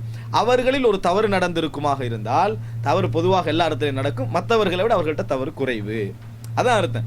அவரை விட சிறந்த ஒரு ஆளா ரசூல் ஸல்லல்லாஹு அலைஹி வஸல்லம் ஒரு ஒய்சல் கர்னியை சொல்றாங்கன்னு சொன்னா முழு தாபீன்கள் சிறந்த அர்த்தம் இல்லை. ஏதோ ஒரு பண்புல இவர் கூட இருக்கிறனால அவர் சிறந்தவராக மாறுறாரு. ஆனா தாபீன்கள் எப்பயும் நபித்தோழர்களுக்கு செகண்ட் ஸ்டேஜ்ல என்ன செய்வாங்க, வருவார்கள். எனவே இந்த சிறப்பை நீங்க என்ன வழங்கணும்டா, வெறும் தக்வாவிலும் இறையச்சத்திலும் மார்க்கத்தை அர்ப்பணத்திலும் மட்டும் விளக்கத்திலெல்லாம் பிந்தி வந்தவங்க தான் சிறந்தவங்கடா அது அர்த்தமே இல்லை. அதுக்குரிய ஆதாரங்களை நான் என்ன செய்யறேன், முதலாக உங்களுக்கு முன்வைக்கிறேன். நபித்தோழர்கள் எல்லா வகையிலும் சிறந்தவர்கள். அந்த சிறப்பு எல்லாம் நிறைய பேர் விளங்கப்படுத்திக்கிறாங்க, அதை நான் இங்க திருப்பி சொல்ல வேண்டிய அவசியம் இல்லை. ஆனால் அந்த சிறப்புலையும் கொஞ்சம் கூடுதலாக விளங்கணும். அந்த சிறப்பு எந்த அளவுக்கு உள்ள சிறப்பு, மூசாவுக்கு மூசாவுடைய தோழர்களை விட, ஈசாவுக்கு ஈசாவுடைய தோழர்களை விட அலைஹிமஸ்ஸலாம், அதே போன்று அந்தந்த நபிகளுக்கு அந்தந்த நபித்தோழர்களை விட ரசூலுல்லாஹி ஸல்லல்லாஹு அலைஹி வஸல்லம் அவர்களோடு இருந்த தோழர்கள் மிகச் சிறந்தவர்கள். ஏன்னா மூசா அலைஹிஸ்ஸலாத்துடைய தோழர்கள் கடலுக்கு முன்னால நின்னோன்னு என்ன சொல்றாங்க, கால அஸ்ஹாபு மூசா இன்னா லமுத்ரகூன், மூசாவுடைய தோழர்கள் சொன்னார்கள் நாங்கள் அகப்பட்டு கொண்டோம் என்று சொல்கிறார்கள். ரசூல் ஸல்லல்லாஹு அலைஹி தோழர்கள் என்ன சொல்றாங்க, உஹது யுத்தத்துல அந்த திருப்பி வர டைம்ல திருப்பியும் அவங்கள ரெடியாகி உங்களுக்கு எதிராக யுத்தத்துக்கு வராங்கன்னு சொன்ன என்ன சொன்னாங்க, ஹஸ்புனல்லாஹு வ நிஅமல் வக்கீல், அல்லாஹ் போதுமானவன், என்ன அவர்கள் எமக்கு அல்லாஹ்வே எமக்கு பொறுப்பு சாட்டுவதற்கு போதுமானவன் என்று சொல்லி யுத்தத்துக்கு தயாரானார்கள். அல்லாஹ் தஆலா சொல்றான் ஃபஸாதஹும் ஈமானா, ஈமான் அவர்களுக்கு அதை எடுத்தது. அதனால அல்லாஹ் என்ன சொல்றான்டா, மூசாவுடைய தோழர்கள் என்று சொல்லி அவர்கள்ட்ட சிறப்பு இருந்தாலும் ரசூலுல்லாஹ்ங்கட தோழர்களை சொல்லுகின்ற பொழுது முஹம்மதுர் ரசூலுல்லாஹ் வல்லதீன மஅஹு அஷித்தாஉ அலல் குஃபார் ருஹமாஉ பைனஹும், முகமது அல்லாஹ்வுடைய தூதர், அவரோடு இருப்பவர்கள் காவிர்களோடு கடுமையாக இருப்பார்கள், முஸ்லிம்களோடு நல்ல இரக்கத்தோடு இருப்பார்கள். அவரோடு இருப்பவர்கள் யாரு, நபி தோழர்கள். ரசூல் ஸல்லல்லாஹு அலைஹி தோழர்களை அல்லாஹ் தஆலா ஏனைய தோழர்களை விட சிறப்பித்து சொல்லி இருக்கிறான். இப்ராஹிம் அலைஹிஸ்ஸலாத்தோடு இருந்த சில தோழர்களை முகமதுடைய தோழர்களுக்கு அல்லாஹ் தஆலா கொள்கை விஷயத்தில் முன்மாதிரியாக சொல்லி இருந்தாலும் பொதுப்படையாக நபியுடைய தோழர், அதாவது முகமது ஸல்லல்லாஹு அலைஹி வஸல்லம் தோழர்கள் தான் சிறந்தவர்கள். எந்த வகையில் சிறந்தவர்கள்டா, ஒரு மார்க்கத்தை பாதுகாப்பதற்கு அல்லாஹ் தஆலா முதலாவது பயன்படுத்துறது அவருடைய தோழர்களை தான், அவருடைய தோழர்களை தான். இதுக்கு முன்னால வந்த எந்த ஷரியாவும் என்ன செய்யல, நிலை பெறவில்லை. காரணம் தோழர்கள். அதற்கு பின்னால் உள்ளவர்கள் மாற்றினார்கள், சிதைத்தார்கள் என்றெல்லாம் அல்லாஹ் தஆலா சொல்றான். ஆனா முகமது ஸல்லல்லாஹு தோழர்கள் மாற்றவில்லை, பாதுகாத்தார்கள். அவர்களை கொண்டு அல்லாஹ் தீனை கொண்டு வந்து சேர்த்தான். சிறந்த தோழர்களாக அல்லாஹ் தஆலா என்ன செஞ்சான், அவர்களை ஆக்கினான். மற்றவங்க என்ன செஞ்சாங்க, அந்த தோழர்கள் பாதுகாக்கல, அதை என்ன செஞ்சுட்டு பின்னால போயிட்டு ஒரு சிலரை தவிர பின்னால ஒரு சிலரை தவிர மற்றவங்க என்ன செஞ்சிட்டாங்க, மாறிவிட்டார்கள். ஆனா முகமது ஸல்லல்லாஹு தோழர்கள் அதிகமானவர்கள். ஒரு சில எல்லாம் நான் பெர்சன்டேஜ் கம்மியானதை தவிர 75-80% அனைவரும் என்ன செஞ்சாங்க, ரசூல் ஸல்லல்லாஹு காலத்தில் எப்படி இருந்தாங்களோ அப்படியே பின்னாலும் என்ன செய்தார்கள், இருந்தார்கள். அன்புள்ள சகோதரர்களே, இது நாம் புரிந்து கொள்ள வேண்டிய சிறப்பு என்ற செக்ஷனை கூட தக்குவால தியாகத்தில் அதில் மட்டும்தான் சிறந்தவர்கள், அறிவில் விளக்கத்தில் நாங்கள் சிறந்தவர்கள் சொல்லிடக்கூடாது. எல்லா வகையிலும் அவங்க தான் முதலாவது, எல்லா வகையிலும் ஃபர்ஸ்ட் அவர்கள் தான். 2வது தரத்தில் நாங்கள் என்ன செய்வோம், வருவோம். இது நாங்கள் புரிந்து கொள்ள வேண்டியது. இப்போ நான் சில குர்ஆன் வசனம் உங்களுக்கு சொல்லி காட்டுகிறேன். முதலாவது, குர்ஆனில் எந்த சிறப்பு ஈமான் உள்ளவர்களுக்குரிய சிறப்பண்டி எது வந்தாலும் அதில் முதலாவது நபி தோழர்கள் வந்துடுவாங்க. உதாரணமாக சூரா ஆல இம்ரான்ல 110-111 வசனத்தில் நீங்கள் பார்க்கலாம், குந்தும் ஹைர உம்மத்தின் உஹ்ரஜத் லின்னாஸ், இந்த சமுதாயத்துக்கு அனுப்பப்பட்ட வெளியாக்கப்பட்ட மக்களிலேயே நீங்கள் சிறந்தவர்களாக இருக்கிறீர்கள். தஅமுரூன பில் மஅரூஃபி வ தன்ஹவுன அனில் முன்கர் வ துமினூன பில்லாஹ், நன்மை ஏவுகிறீர்கள், தீமையை தடுக்கிறீர்கள், அல்லாஹ்வை ஈமான் கொள்கிறீர்கள். வலவ் ஆமன அஹ்லுல் கிதாபி லகான ஹைரன் லஹும் மின்ஹுமுல் முஃமினூன வ அக்ஸருஹுமுல் ஃபாஸிகூன். அல்லாஹ் தஆலா சொல்றானா, வெளியாகப்பட்ட சமுதாயத்திலே மிக சிறந்த சமுதாயம் நீங்கள் தான். காரணம், நன்மை ஏவுறீங்க, தீமையை தடுக்கிறீங்க, அல்லாஹ்வை ஈமான் கொள்றீங்க. இந்த 3 பண்பால நீங்க சிறந்தவங்கன்றான். இது சஹாபாக்களுக்கு மட்டுமல்ல, எல்லாருக்கும் தான். இந்த 3 பண்புள்ள எல்லாருக்கும் தான். ஆனா இதுல முதலாவது யார் வருவாங்க, சஹாபாக்கள். முதலாவது நபி தோழர்கள் வருவார்கள். எந்த பண்பெல்லாம் குர்ஆனில் மூமின்களுக்கு பொதுப்படையாக சொல்லப்படுகிறதோ, வஹும் யுசாரிஊன ஃபில் கைராத், நல்ல விஷயங்களில் அவர்கள் வேகமாக இருப்பார்கள், இது எல்லா மூமின்களுக்கு தான். நபித்தோழர் ஃபர்ஸ்ட்டுக்கு வருவாங்க. அதில் நபித்தோழர்கள் ஃபர்ஸ்ட்டு, முஃமினூன் என்றால் அவங்க தான் ஃபர்ஸ்ட், அவங்க தான் முதலாவது இடத்திற்கு என்ன செய்வார்கள், வருவார்கள். காரணம், உண்மையில் அவர்கள் முதலாவது இடத்துல இருந்தது. நபியோடு இருந்தது, நபியை கண்டது, நபியை போராடினது, மார்க்கத்தை விளங்குறதுக்கு நபிக்கும் அவனுக்கு இடையில வேற எந்த திரையும் இல்லை, எந்த ஊடகமும் இல்லை. எல்லா வகையான காரணங்களும் அவர்களுக்கு அந்த சிறப்பை கொடுக்கிறது. இது நபித்தோட சிறப்பை நீங்க விளங்குறதுக்கு ஒரு பக்கம். நீங்க குர்ஆன் வசனத்துல எதுலையும் மூமின்கள் இப்படி இருப்பார்கள், அப்படி இருப்பார்கள், அவர்களுக்கு இந்த பண்பு இருக்கும், அவர்கள் இப்படி போராடுவார்கள், அதுல எல்லாம் யார் வருவாங்க? நபித்தோழர்கள் வருவார்கள். முதல் இடத்துல எங்களை விட முந்தி வருவார்கள். ஏதாவது இடத்துல அல்லாஹ் தஆலா அவங்கள பொதுவாக மூமின்களை பாராட்டி ஏதாவது விஷயங்கள் சொன்னாங்கன்னா அதுல முதலாக நபித்தோழர்கள் வந்து விடுவார்கள். நம்ம ரெண்டாவதா தான் என்ன செய்வோம்? வருவோம் என்பதை புரிந்து கொள்ள வேண்டும். இரண்டாவது, நான் இப்ப ஏற்கனவே சொன்னது போல அவர்களுடைய சிறப்பு தக்வாவிலும் இறையச்சத்திலும் மார்க்கத்தை தியாகம் செய்வதிலும் மட்டுமென்று என்ன செய்யக்கூடாது? விளங்கக்கூடாது. மார்க்க அறிவிலும் சேர்த்துத்தான், மார்க்க விளக்கத்திலும் சேர்த்துத்தான் என்று விளங்கணும். காரணம், மார்க்க விளக்கத்திலையும் மார்க்க அறிவிலையும் அவர்கள் எங்களை விட முந்தி இருப்பார்கள்ன்றதுக்கு என்ன காரணம் என்றா, நாங்க மார்க்கத்தை விளங்குறதுக்கு இன்றைக்கு 1000 சபீல்கள், அதாவது 1000 வழிகள் மூலம்தான் நாங்கள் மார்க்கத்துக்கிட்ட போக வேண்டியிருக்கு. கொஞ்சம் தூரமாயிட்டோம்னா கால ரீதியாக தூரமாயிட்டோம். கால ரீதியாக தூரமாகினா எங்களுக்கு அறிவிப்பாளர் வரிசை கட்டாயம் தேவை, அறிவிப்பாளர் வரிசை ஆய்வு தேவை, அறிவிப்பாளர் வரிசை தொகுத்து அந்த ஹதீஸை பதிவு செஞ்சவங்க தேவை. இன்னும் சொல்லப்போனால் நம்ம அஜமிகளாக இருந்துட்டோம்னு சொன்னால் அதை வந்து என்ன செஞ்சிடும்? மொழியை படித்து, மொழியோட அடிப்படைகளை படித்து அதில் வந்து நம்ம கொஞ்சம் கொஞ்சமாக முன்னேற வேண்டிய ஸ்டெப்புகள் இருக்குது. அதையெல்லாம் தாண்டி நம்ம ஒரு விஷயத்தை அண்டர்ஸ்டாண்ட் பண்ணுறதுக்கு சில துணைகளை நம்ம தேட வேண்டியிருக்குது. இவைகளெல்லாம் தேடித்தான் நம்ம அந்த அண்டர்ஸ்டாண்டிங்குக்கு போகிறோம். அதனால ஒன்றும் அண்டர்ஸ்டாண்டிங்கில் பிழை வர போகிறது இல்லை. ஆனால் நாங்கள் கொஞ்சம் ரூட்டு கூட என்ன செய்யும் தெரியுமா? சிந்தனை வந்து செதறும். நபித்தோழர்களுக்கு ஒரு ஹதீஸை வழங்குறதுக்கு அவ்வளோ பெரிய கஷ்டமே இல்லை. அல்லாஹ்வின் தூதர் என்ன சொல்றீங்க டைரக்ட்லி வந்து செய்தி. அவங்க அதுக்கு போற மட்டும் தான் கஷ்டம், வாகனத்தில் போகிறது, அங்கிருந்து வர, இதுதான் உலக ரீதியான அந்த போற வார கஷ்டங்களை தவிர, அந்த சந்தர்ப்பத்தை நேரத்தை ஒதுக்கிக் கொள்வதை தவிர, அதை தவிர வேற எதுவும் இல்லை. அது மாத்திரமல்ல, இன்றைக்கு நம்ம மார்க்க கொண்டு விளக்கத்தை சொல்ல முந்தி அவர் சொல்லிக்கிறார் இப்படி ஒரு கருத்து, இவர் இப்படி ஒன்று சொல்லிக்கிறார், ஏற்கனவே நாங்கள் ஊட்டப்பட்ட கருத்து, இந்த நூலில் இந்த கருத்து இருக்குது, எல்லா பின்னணிகளும் உள்ளத்துக்குள்ள எங்களுக்கு தெரியாமலே பதிவு செஞ்சிருக்கும். அதுக்குள்ளாலதான் எங்களோட ரிசர்ச் எங்களுக்கு தெரியாமலே அதுக்குள்ளாலதான் ரிசர்ச் போகும். நபித்தோழர்களுக்கு அப்படி விளங்குறது அப்படி ஒரு சிக்கலே இல்லை. ரசூலுல்லாஹ் சொன்னாங்களா கேட்டு பேத்துருவாங்க.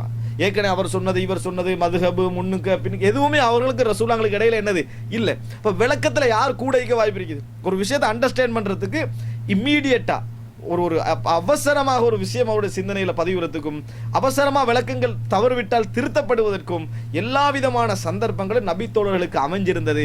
மார்க்க சட்டங்களில் எங்களை விட அவர்களுக்கு தவறுகள் குறைவு. இது ஒரு காரணம்.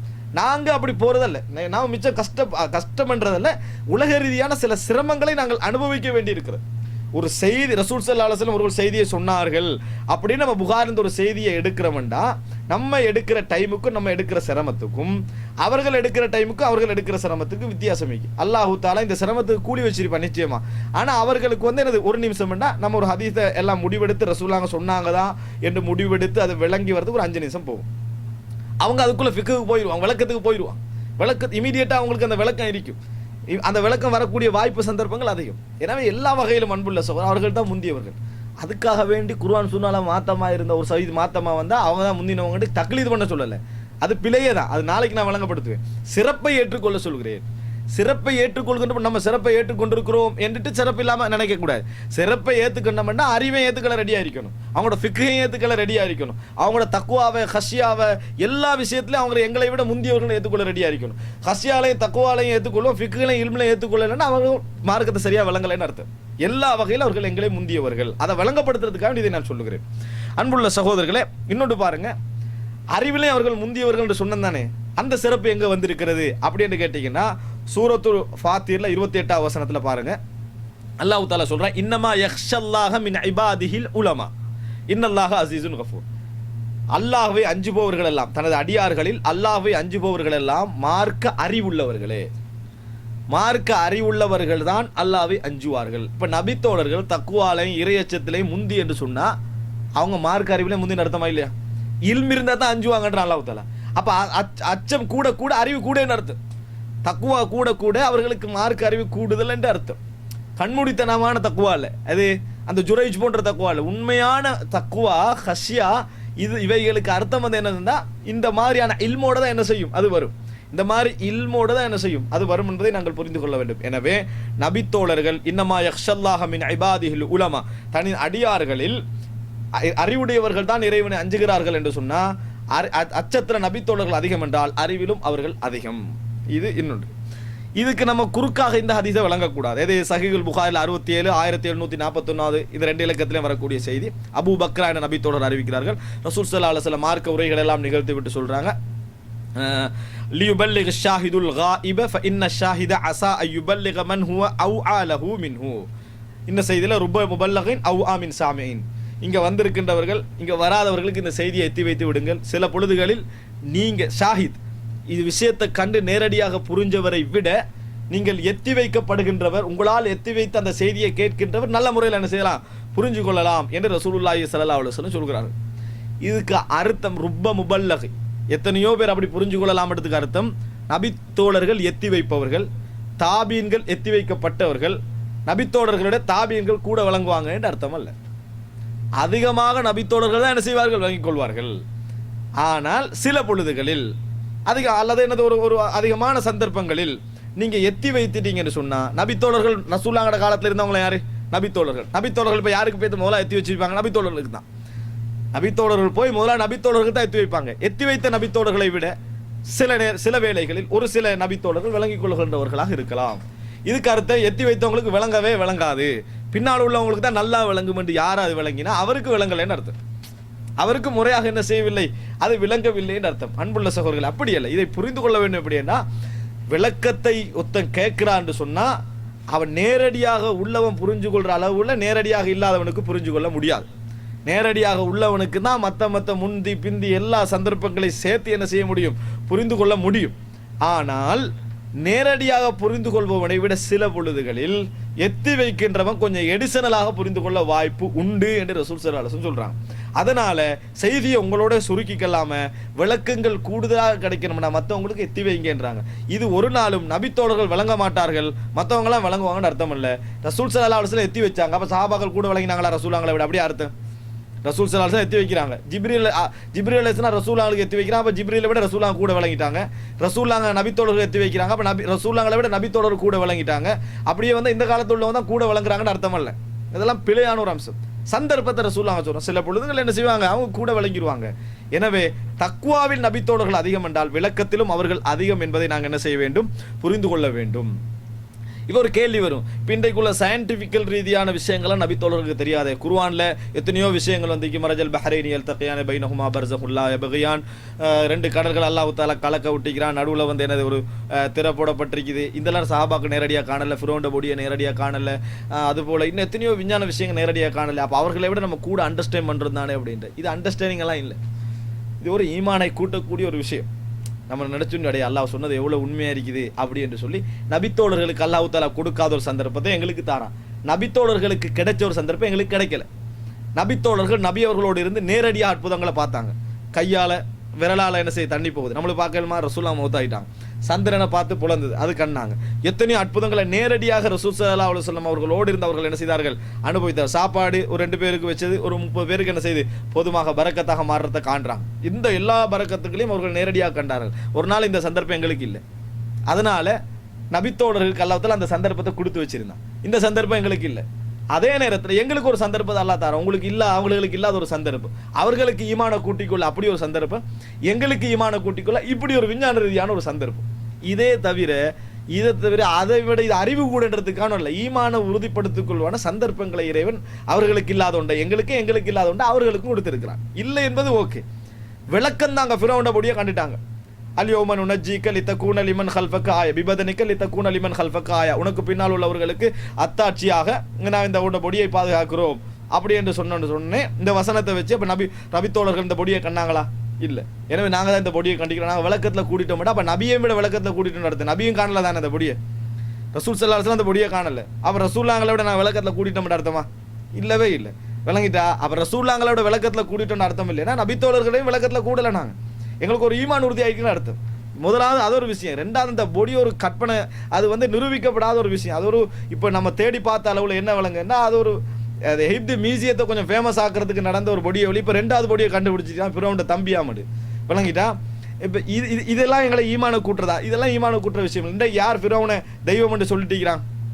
யாரும் சொல்லல. சாய்பாபா வச்சு பாதுகாத்தா பரவாயில்ல, அவனை தெய்வம்னு கொஞ்சம் பேர் சொன்னாங்க. ஃபிரௌனை யாருமே அப்படி சொல்றதே இல்லை. இது எந்த வகையில் படிப்பனை ஆகும்? யாராவது இதை கொஞ்சம் யோசிக்கிறோமா? இல்லவே இல்லை. இப்போ அன்புள்ள சகோதரர்களே, அதுக்கு இதுக்கு என்னது எந்த விதமான சம்பந்தமும் இல்லை. ஒரு விஞ்ஞான ரீதியான விஷயங்கள் கண்டுபிடிக்கப்பட்டு நம்மளுக்கு நம்பிக்கைக்காக ஊட்டப்படுகிறது என்றால் அது ஈமானை அதிகரிக்குமே ஒழிய ஒரு காலம் விளக்கத்தில் அவர்களை விட நாங்க கூடன்னு சொல்ற அர்த்தம் இல்லை. அப்படின்னா நபியை விட நாங்க விளக்கத்தில் கூடன்னு சொல்லணும். ஏன்னா அவங்க இந்த சொல்லப்படுகின்ற விஞ்ஞானம் எதையும் என்ன செய்யவில்லை, காணவில்லை. இது நபித்தோழர்கள் சிறப்புக்கு புரிந்து கொள்ள இரண்டாவது விஷயம். ஒன்று, பொதுவாக பாராட்டப்பட்டால் அதில் நபித்தோழர்கள் வருவார்கள். இரண்டாவது, அறிவிலும் நபித்தோழர்கள் தான் என்னது மார்க்க ரீதியான வழக்கங்களில் எங்களை விட முந்தியவர்கள் என்பதை நாங்கள் புரிந்து கொள்ள வேண்டும். அன்புள்ள சகோதரர்களை, இந்த ரெண்டு அடிப்படையோடு நான் ஒரு சில அதாவது குர்ஆன் வசனங்களையும் ஹதீஸ்களையும் சிறப்புகளை ஞாபகப்படுத்துவதற்காக சொல்லுகிறேன். அல்லாஹ் தஆலா குர்ஆனிலே சூரத் தௌபா 100-101 வசனத்திலே சொல்லி காட்டுகிறான். வஸ்ஸாபிகூனல் அவ்வலூன மினல் முஹாஜிரீன வல் அன்சார் வல்லதீன தபஊஹும் பிஇஹ்சானின் ரலியல்லாஹு அன்ஹும் வரது அன் வஅஅத்த லஹும் ஜன்னாத்தின் தஜ்ரி தஹ்தஹல் அன்ஹார் காலிதீன ஃபீஹா அபதன் ذلكல் ஃபௌசுல் அதீம். அல்லாஹ் தஆலா சொல்கிறான், வஸ்ஸாபிகூனல் அவ்வலூன மினல் முஹாஜிரீன வல் அன்சார், அன்சாரிகளிலும் முஹாஜிர்களிலும் யார் முந்திக் கொண்டார்களோ அவர்களும் வல்லதீன தபஊஹும் பிஇஹ்சான், அவர்களை யாரு சிறந்த முறையில் பின்தொடர்ந்தார்களோ, சிறந்த விஷயத்தில் பின்தொடர்ந்தார்களோ அல்ல, நல்ல விஷயத்தில் பின்தொடர்ந்தார்களோ அல்ல, சிறந்த முறையில் யார் பின்தொடர்ந்தார்களோ, நல்ல முறையில் யார் பின்தொடர்ந்தார்களோ, வரது அன்ஹு வஅஅத்த லஹும், அல்லாஹ் தஆலா அவர்கள் ரலியல்லாஹு அன்ஹும் அவர்களையும் பொருந்திக் கொண்டான், வரது அன்ஹு அவர்கள் அல்லாஹ்வை பொருந்திக் கொண்டார்கள், அவர்களுக்கு அல்லாஹ் தஆலா யார்கள் ஓடக்கூடிய சொர்க்கத்தையே தயார்படுத்தி வைத்திருக்கிறான். அதுதான் அதாவது சிறந்த வெற்றி என்று அல்லாஹ் தஆலா சொல்கிறான். இந்த இடத்தில் சிறந்த குர்ஆனில நீங்க இஹ்சான் என்ற சொல்லை கிட்டத்தட்ட 10 இடத்துக்கு மேல பார்க்கலாம். சிறந்த என்று வரக்கூடிய சொல் இதுல எந்த இடத்திலையுமே நல்ல விஷயத்தில் என்று விளங்குவதற்கான வாய்ப்பெல்லாம் இல்லை. நல்ல முறையில் வபில் வாலிதைனி இஹ்சானா, பெற்றோர்களோடு நல்ல விஷயத்தில் நடந்து நல்ல முறையில் அவர்களை என்ன செய்யுங்க, அவர்களோடு நடந்து கொள்ளுங்கள். நல்ல முறையில் என்று என்ன தெரியுமா, நோவிக்காமல் இருப்பது. வலா தக்குல்லஹுமா உஃபின், சி என்று சொல்லாமல் இருக்கிறது, அல்லது வலா தன்ஹர்ஹுமா அரட்டாமல் இருக்கிறது, வக்குல்லஹுமா கவுலன் கரீம சிறந்த வார்த்தை பேசுறது. அதுதான் சிறந்த முறையில் நபித்தோழர்களை பின்தொடர்ந்தவர்கள் அல்லாஹ் தஆலா சொல்றான். சிறந்த முறையில் பின்தொடர்ந்தவன்டா, இப்போ வாப்பாவை நம்ம பின்தொடர்றோம் வைங்களே, நீ எல்லாம் ஒரு வாப்பாவா, சரி போ என்று பின்னால போறான், நீ எல்லாம் ஒரு உம்மாவா, சரி போ என்று பின்னால போறோம். இதெல்லாம் நல்ல முறையில் பின்தொடர்றது இல்லை. ஒத்தனை ஏசி ஃபாலோ பண்றது இருக்குதானே, அதெல்லாம் நல்ல முறையில் பி இஹ்சான், அவர்களை நோவிக்காமல், மோசமான வார்த்தைகள் பேசாமல், கிண்டல் செய்யாமல், நையாண்டி செய்யாமல், நக்கல் அடிக்காமல், அவர்களுக்குரிய விஷயத்தோடு என்ன செய்யறது, அவர்களை ஃபாலோ பண்ணுறது. நாங்கள் சியாக்கள் நிறைய பார்க்குறோம். அதை சியாக்களில் இன்றைக்கு நிறையவே என்ன செய்கிறோம், நபித்தோழர்களை அந்த அதாவது நக்கல் அடிக்கக்கூடிய, அவர்களை சபிக்கக்கூடிய ஒரு விஷயத்தை நாங்கள் பார்க்கிறோம். ஆனால் அவங்கள்ட்ட இந்த மார்க்க செய்ய தான் அவங்க வச்சுட்டு இருக்கிறாங்க. அப்போ என்ன விளங்கணும்னா, ஒரு நபித்தோழர்களை நம்ம பின்பற்றுகிறோம் அப்படி என்று சொன்னால், அல்லாஹ் இந்த இடத்துல பின்பற்றுதல் என்று சொல்றது, அவர்கள் ஈமான்ல முந்திட்டாங்க, அவர்களை நாங்கள் ஈமான்ல பின்பற்றுறோம், ஈமான்ல அவர்களை தொடர்கிறோம். பி இஹ்சான், நல்ல முறையில்.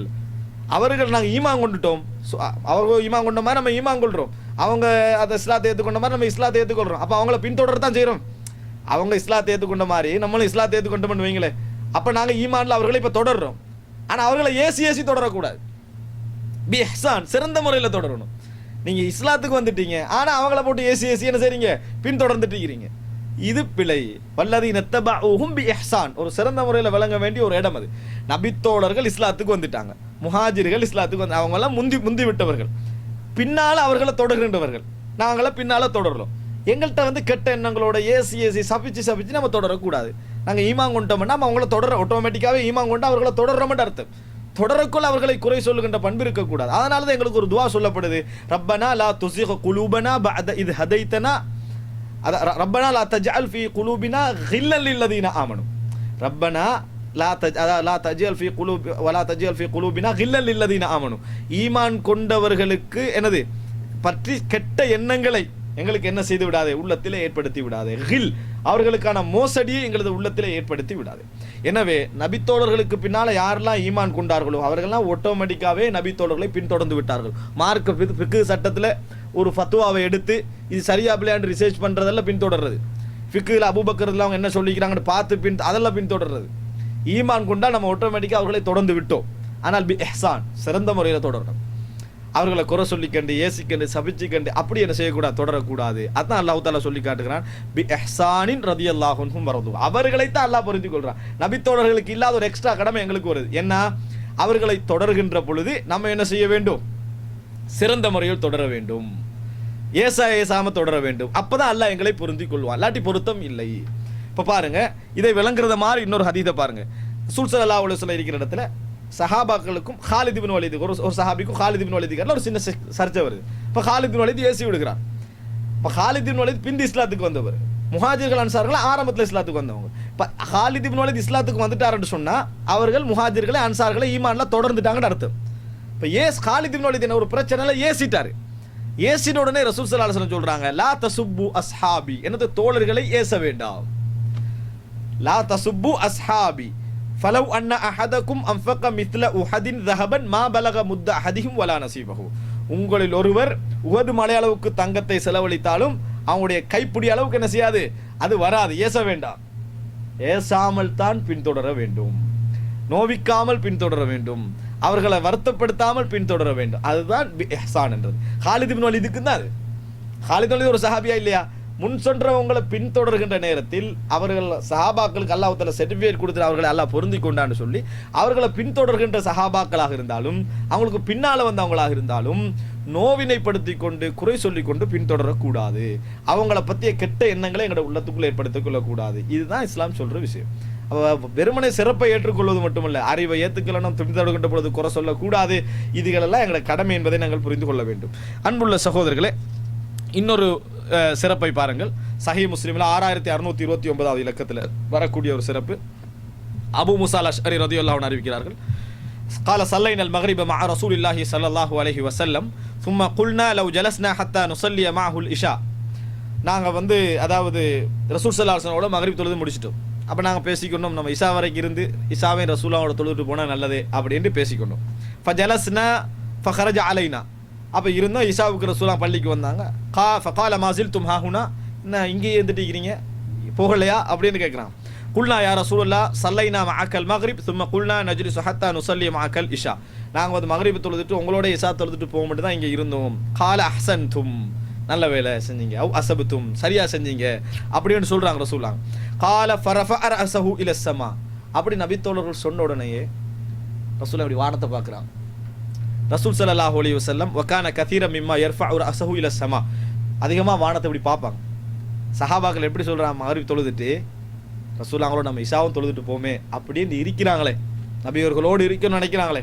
ரசூலாங்க அப்படி வானத்தை பார்த்துட்டு சொல்றாங்க, அந்நுஜூமு அமனத்துன் லிஸ்ஸமா ஃபஇதா ذهبت النجوم أتى السماء ما توعد وأنا أمنة لأصحابي فإذا ذهبت أتى أصحابي ما يوعدون وأصحابي أمنة لأمتي فإذا ذهب أصحابي أتى أمتي ما يوعدون.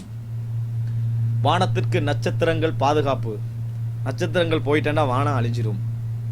நான் எனது தோழர்களுக்கு பாதுகாப்பு.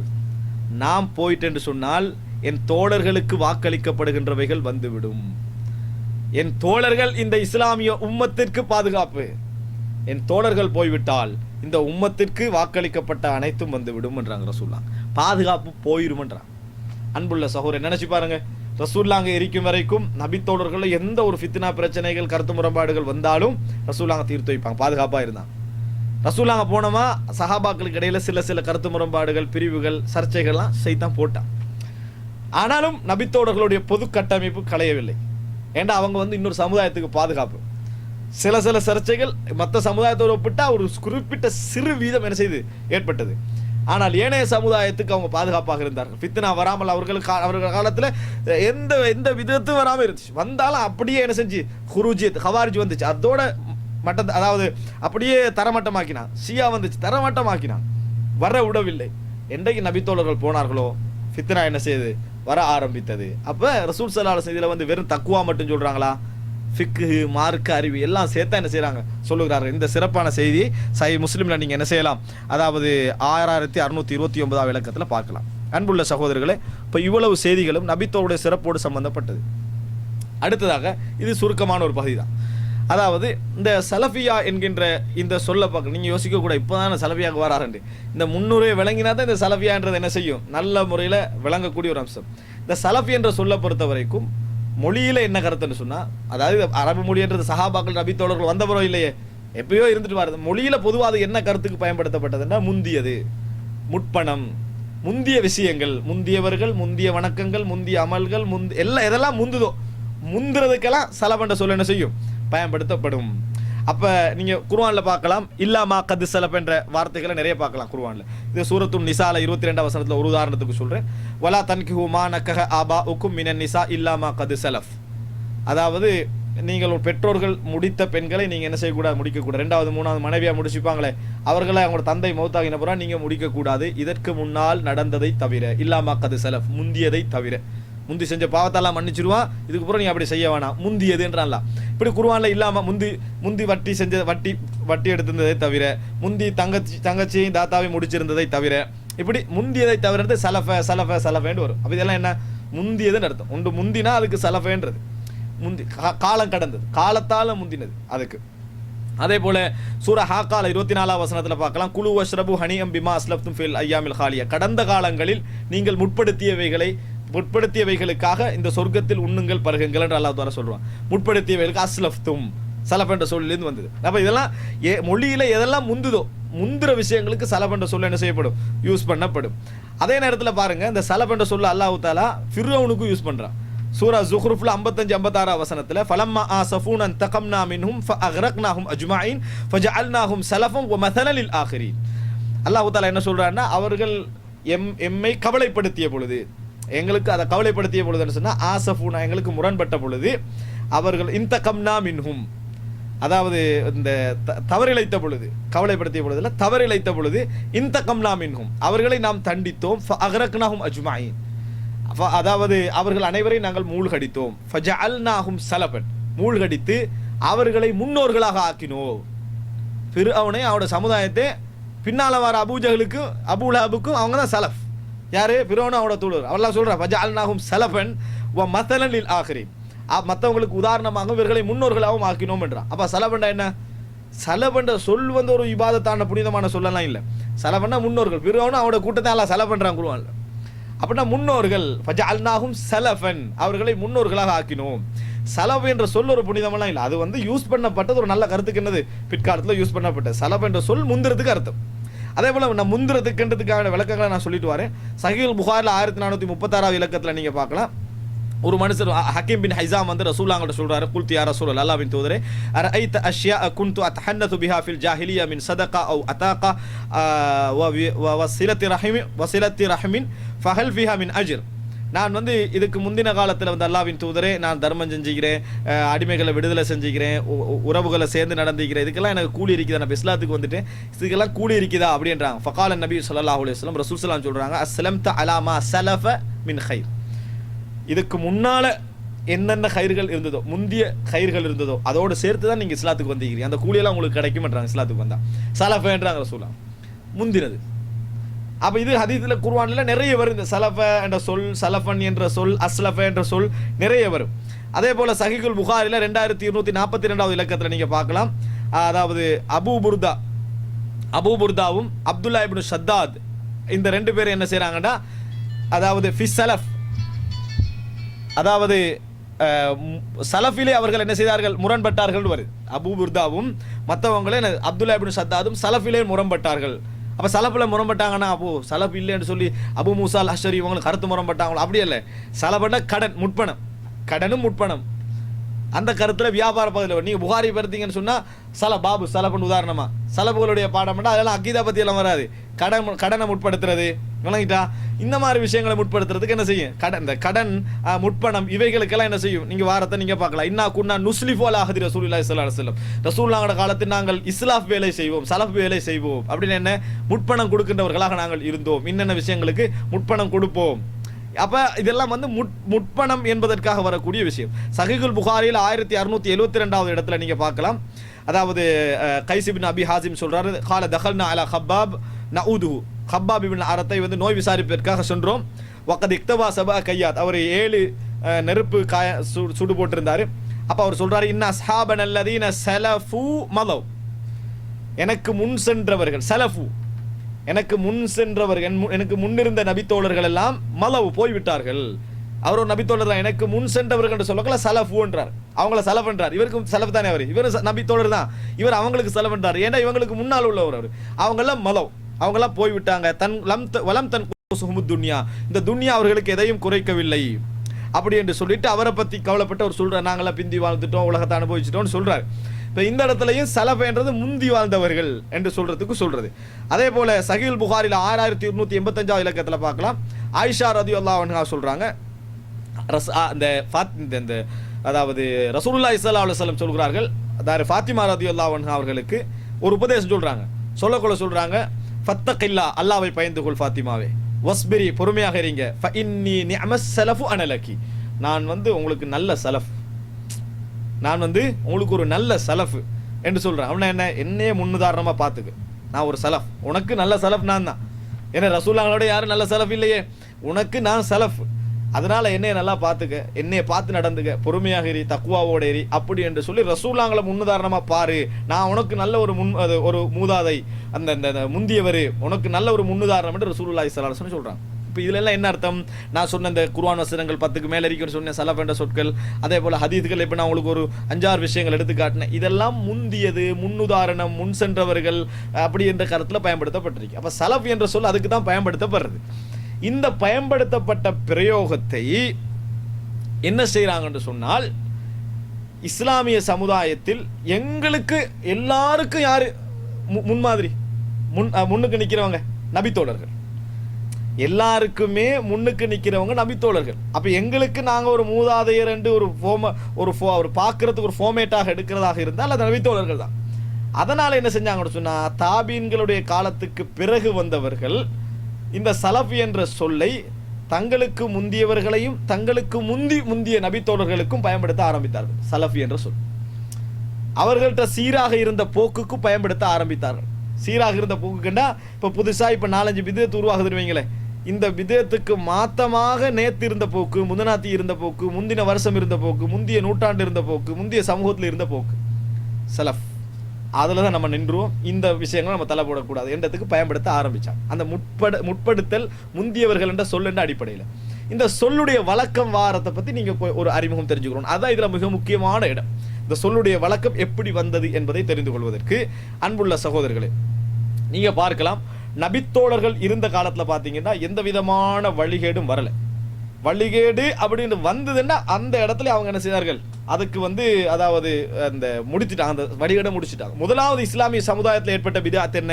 ஹுரூஜ், ஆட்சியாளர்களுக்கு எதிராக கிளம்புதல். ஆட்சியாளர் பிள்ளை செஞ்சா வாள் எடுத்து போராடி அவரை வெட்டிடுறது. இந்த ஹுரூஜை இஸ்லாம் தடுக்குது. இந்த ஹுரூஜ் என்ற அம்சம் அன்றைக்கு ஒரு தெளிவான ஒரு மஃஹூம்ல இருக்கல, விளக்கத்தோட இருக்கல. அப்ப அந்த என்ன நடந்தது என்று சொன்னா, இவங்க கவாரிஜிகள் என்ன செஞ்சாங்க, அலி ரலியல்லாஹு அன்ஹுவுக்கு எதிராக என்ன செய்தார்கள், கிளம்பினார்கள். இந்த கிளம்பிய முதல் பிதஅத்தை தான் பிதஅத்துல் ஹவாரிஜ், ஹவாரிஜிகளுடைய பிதஅத் என்று சொல்றோம். அதே போல அலி ரலியல்லாஹு அன்ஹு அவர்களை தரத்தை விட அவர்களுக்கு என்ன தரம் இஸ்லாம் கொடுத்திருக்கிறதோ அதை விட உச்சகட்ட தரத்துக்கு உயர்த்துகின்ற லெவல்ல வந்ததுதான் தஷய்யு. ஆரம்பத்தில் அது எல்லா பிதஅத்தும் சின்னதாக தான் இருக்கும், இன்றைக்கு ஒரு வடிவம் பெற லெவல்ல இருக்காது. தஷய்யு என்கின்ற பிதஅத் ஆரம்பத்தில் பார்த்தீங்கன்னு சொன்னா, அந்த காலத்தில் பார்த்தீங்கன்னா அலியுடைய கட்சி என்றதோட நின்றும், அலியை கடவுள் அல்லது அலிதான் நபி அப்படி என்ற லெவலுக்கெல்லாம் போகாது, ரலியல்லாஹு அன்ஹு அந்த லெவலுக்கெல்லாம் போகாது. புறவு கொஞ்சம் ஒரு வருஷம் போக, 2 வருஷம் போக, ஒரு 10 வருஷம் போக, 100 வருஷம் போக, அந்த பிதஅத் விரிஞ்சு பெரிய இடம் எடுத்து இன்றைக்கு பார்த்தீங்களா சியாக்கள் பிடிக்கிறாங்க, அந்த இடத்துக்கு வந்துடும். அப்படித்தான் உலகத்தில் எல்லா பிதஅத்தும் ஆரம்பிக்கக்குள்ள பார்த்தீங்கன்னா சின்ன இடமா இருக்கும்.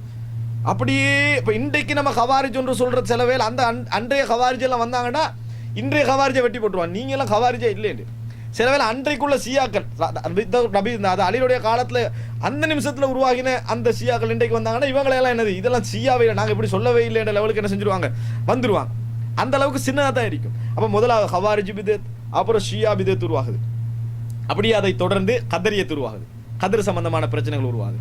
முத்தஸிலாக்கள் உருவாகுறாங்க, அதுக்கப்புறம் முர்ஜியாக்கள் உருவாகுறாங்க, அஷ்அரியாக்கள் உருவாகுறாங்க, மாத்துருதியாக்கள் உருவாகுறாங்க. இப்போ எல்லாருக்கும் ஒரு குழப்பம், அது என்ன மாத்துருதியா, அஷ்அரியா, ஷியாண்டா விளங்குது, ஹவாரிஜெல்லாம் விளங்குது. ஏன்னா ஹுரூஜு ஷியா எல்லாம் அந்த அந்த கொள்கையை வச்ச பேர்கள். ஷியாண்டா தஷய்யு, இயக்கத்துக்கு இயக்கம் சார்ந்த நிற்றல்னு அர்த்தம். ஹுரூஜுன்னா ஆட்சியாளருக்கு எதிராக வெளியாகுது, அது சரி. கதரியத்துனா கதிரம் மறுக்கிறது. முர்ஜியா ஓகே, அந்த என்ன அஷ்அரியா, மாத்துருதியா, இப்படி ஒரு முத்தஸிலான்ற பேர் வந்த உடனே அந்த மக்களுக்கெல்லாம் சரியான குழப்பம், இதெல்லாம் பாடமாக்கி நம்ம படிக்கணுமாக்கி அப்படியெல்லாம் ஒன்றும் இல்லை. அதெல்லாம் என்ன பேர்கள் என்ன தெரியுமா, ஒரு தூய்மையான இஸ்லாம் இருக்கிற டைம்ல ஒரு வித்தியாசமான கொள்கை உருவாகினோடனே எந்த இடத்துல எந்த ஆளை வச்சு எந்த சூழலை வச்சு எந்த மெத்தடில் உருவாகிச்சோ அந்த பேர் அது வச்சிடுற. அப்போ அதை காட்டி இது வந்து இஸ்லாம் அல்ல, இது வேறு அப்படின்னு காட்டிடுறது. அதுதான் அது. இப்போ உதாரணமாக ஹவாரிஜிகளுக்கு சஹாபாக்கட காலத்தில் ஃபேமஸாக இருந்த பேர் ஹரூரியா. அது ஏன் இப்படி உருவாயிடுச்சு? ஒன்றுமில்லை, அவங்களாம் ஒதுங்கி அலிரெல்லாம் விட்டு பிரிஞ்ச உடனே ஹரூரான்ற இடத்துல ஒதுங்கினாங்க. ஒதுங்கினோடனே இப்போ அவங்களுக்குரிய அடையாளமாக ஹரூரியான்னு ஆயிடுச்சு. முஸ்லிம்கள் ஹரூரியாக்கள், அதாவது தூய்மையான இஸ்லாம் உள்ளவங்க இங்கே வைக்கிறாங்க, ஹரூரியாக்கள் அங்கே வைக்கிறாங்க. அதனால தான் ஆயிஷா ரதியல்லாஹு அன்ஹா வந்து ஒரு பொம்பளை வந்து கேள்வி கேட்கிறா, அல்லாஹ் அந்த ஆயிஷா மூமின்களின் தாயே, நம்ம வந்து ஹைலான பெண்கள் வந்து தொழுகை என்ன செய்ய தேவையில்ல, கலா செய்ய வேண்டிய அவசியம் இல்லை, நோன்பை கலா செய்ய என்று சொல்லுது, அது ஏன் அப்படின்ட்டு உடனே ஆயிஷாலாம் கேட்குறாங்க, ஹரூரியத்தின் அந்தி, நீங்கள் நான் ஹரூரியா ஏரியாலின் தான் வாரீங்கன்னு கேட்குறேன், ஹரூராண்ட ஏரியாலின் தான் வாரீங்கன்னு கேட்குறான். ஏன்னா கேள்வி வந்து ஒரு புடிவாதம் பிடிச்ச கேள்வி மாதிரி இருக்குது. இல்லை ஒரு விளக்கத்துக்கு கேட்குறேன்டா, ஒரு விளக்கம் தெரிஞ்சுகளை கேட்குறேன். அப்போ அந்த ஹரூரியான்ற சொல் வந்து நபித்தோளுக்குள்ள ஃபேமஸ் ஆகுது. இப்போ நீங்கள் பாருங்கள், இந்த பிதத்துக்கள்லாம் உருவாயிச்சு தானே, இது போன்ற பிதத்துக்கள் நபித்தோளோட காலத்துலலாம் உடனடியாக கீழே விழுந்துச்சு. கீழே விழுந்ததுக்கு காரணம் என்ன? அக்கீதாங்க கிளியராக இருந்தது, கொள்கைக்குள்ள எந்த விதமான தவறுகளும் வருவதற்கு அவர்கள் இடமளிக்கவில்லை, குர்ஆனுக்கும் சுன்னாவுக்கும் மேலாக இன்னொருவரை பின்பற்றுவதற்கு அவர்கள் இடமளிக்கவில்லை. எல்லா விஷயத்திலையும் நம்ம இஸ்லாம் என்று தூய்மையான இஸ்லாத்தை பேச போன்ற எல்லா விஷயத்திலும் அவங்க எதுக்கு இடமளிக்கவில்லை. அந்த தூய்மை அவரோட காலத்தில் இருந்தது. அப்போ இதை பின்பற்றி அவருடைய காலத்திலேயே உருவாகிய அந்த தாபீன்களுடைய காலத்தில் இருந்தது. பெரும்பான்மையான மக்கள் ஹக்கு தான் என்ன செஞ்சுட்டு வெற்றி பெற்றுக்கிட்டு இருந்தது. பிதத்தெல்லாம் இப்போ குறவு. பிதத்தை அதில் உருவாகுவாங்க, அடக்கிடுவாங்க, உருவாகினா அடக்கிடுவாங்க, உருவாகினால் அடக்கி விடுவார்கள். இது 120 கிட்டத்தட்ட ஒரு 2ஆம் நூற்றாண்டுடைய நடுப்பகுதி வரைக்கும் அப்படித்தான் இருந்துச்சு. எந்த பிதத்துக்கு இடம் கிடைக்கல. அவசரமா அப்படி ஒரு பிதத்து உருவாகினா இது முத்தசிலா கொள்கை உள்ளது, இது கதரியா, இது முர்ஜியா, இது அஷ்அரியா அப்படின்னு பிரிச்சு என்ன செஞ்சாங்க, அதுகளை விளங்கப்படுத்தி காட்டிட்டான். ஹக்கு தான் உசக்க இருந்தது. அப்போ ஹக்குக்கு பேர் தேவையா? தேவையே இல்லை. இஸ்லாம் முஸ்லீம் பேர் தேவையில்லை. ஏன் பேர் தேவையில்லைங்கன்னா உண்மையான இஸ்லாம் உசுரோடு இருந்துச்சு. விதத்துவாதின்னு கொஞ்சம் உருவாகுவாங்க, தட்டிடுவாங்க. இன்றைக்கு நிலைமையை பாருங்க பாப்போம். விதத்துவாதி கூடயா ஹக்கான முஸ்லீம்கள் கூடயா? விதத்துவாதி தான் கூட. ஹக்கான முஸ்லீம்கள் 5 வீதம். அப்போ நம்ம வந்து என்னது, இந்த இது நிலைக்காது. பேர் அடையாளப்படுத்த வேண்டிய தேவை எப்படி வருதுன்னு பாருங்க. நபித்தோடைய காலமும் தாபீன்களுடைய அந்த காலமும் தபு தாபீன்களுடைய ஆரம்ப காலமும் நீங்க எடுத்து பார்த்தீங்கன்னு சொன்னால், அந்த காலம் நபித்தோடைய காலத்துல தான் தாபீன்கள் இப்போ அதை வழங்கிக்கணும். 1ஆம் நூற்றாண்டு நபித்தோழர்கள், 2ஆம் நூற்றாண்டு தாபீன்கள், 3ஆம் நூற்றாண்டு தபு தாபீன்கள் வழங்கிடக்கூடாது. 3ஆம் நூற்றாண்டு தபு தாபீன் ஒத்துருமே இல்லை. எப்படி வழங்கணும் தெரியுமா? ரசூலாங்கட சஹாபாக்கள் வடர்கள் அவங்களோட பிள்ளைகள் தானே தாபீன்களை வருவாங்க, இஸ்லாத்தை ஏற்றுக்கொண்டு அவங்களோட பிள்ளைகள்லாம். அப்போ 60 பேருக்கு 60 வயசு ஆயிரும். 150 தாபீன்கள் முடிஞ்சிருவாங்க, தபு தாபீன்கள் வந்துடும். கிட்டத்தட்ட ஒரு 150-200 ஆகின்ற வரைக்கும் பிதத்துக்கள் உருவாகினாலும் அந்த தொட்டிலே எல்லாம் என்ன செஞ்சுட்டு அடக்கப்பட்டாச்சு. இஸ்லாமிய சமுதாயத்தில் உருவாகின வழிகேடுகளை நீங்க 3ஆ பிரிக்கலாம். ஒன்று, நான் இப்ப சொன்னது மாதிரி கொள்கை அளவில் உருவாகிய வழிகேடுகள். எது? ஹவாரிஜி, ஷியா, அஷ்அரியா, முத்தசிலா, அதே போல கதரியா, முர்ஜியா, மாத்துருதியா என்று உருவாகிய இந்த கொள்கை வழிகேடுகள். 2வது நீங்க பார்க்கலாம், அதான் இஸ்லாத்தை புரிந்து கொள்வது, அண்டர்ஸ்டாண்ட் பண்றதுல, கதிர் எப்படி அண்டர்ஸ்டாண்ட் பண்றது, ஆட்சி எப்படி அண்டர்ஸ்டாண்ட் பண்றது, இதுகளில் ஏற்பட்ட விதத்துக்கள். 2வது நீங்க பார்க்கலாம்டா, ஒரு 5ஆம் நூற்றாண்டு அளவுல ஒரு 4 அல்லது 5, 3ஆம் நூற்றாண்டுடைய கடைசி 4, 5 அந்த மாதிரி நூற்றாண்டுகளின் அளவில் மதுஹபியத் உருவாகுது. ஷாஃபி மதுஹப், ஹம்பலி மதுஹப், ஹனஃபி மதுஹப். அதுக்கு முன்னாலெல்லாம் மார்க்கத்தை படிச்சு கொடுக்குறவங்களாம் இருந்தாங்க, பின்பற்றினாங்க, எல்லாம் செஞ்சாங்க தான், வெறி உருவாகிக்கல. இந்த தஅஸ்ஸுபுல் மதுஹபி வந்து ஒரு 4ஆம் நூற்றாண்டு 5ஆம் நூற்றாண்டு ஆரம்பிச்சுட்டு, நான் ஹனஃபி, ஷாஃபிக்கு எதிராக ஹனஃபி, ஹனஃபிக்கு எதிராக ஷாஃபின்னு ஒரு ஆளையே ஃபாலோ பண்ணி அவரை விட்டு ஆளிலேருந்து ஃபாலோ பண்ணுற சிஸ்டம் மதுஹபியத் உருவாகுது. இப்படி ஒரு பிதத்துக்கு நீங்கள் காணலாம். 3வது நீங்கள் பார்க்கலாம், 5ஆம் நூற்றாண்டுடைய ஆரம்பத்தில் இந்த தரீக்கா பிதத்துக்கள் உருவாகுது. எது? இந்த ரிஃபாயியா, காதிரியா, நக்ஸபந்தியா, திஸ்தியா, சஹ்ரவர்தியா, இந்த மாதிரியான தரீக்காக்கள், அதாவது உள்ளத்தை பயிற்றுவிக்கிறோம் என்ற அடிப்படையில் போன தரீக்காக்கள்.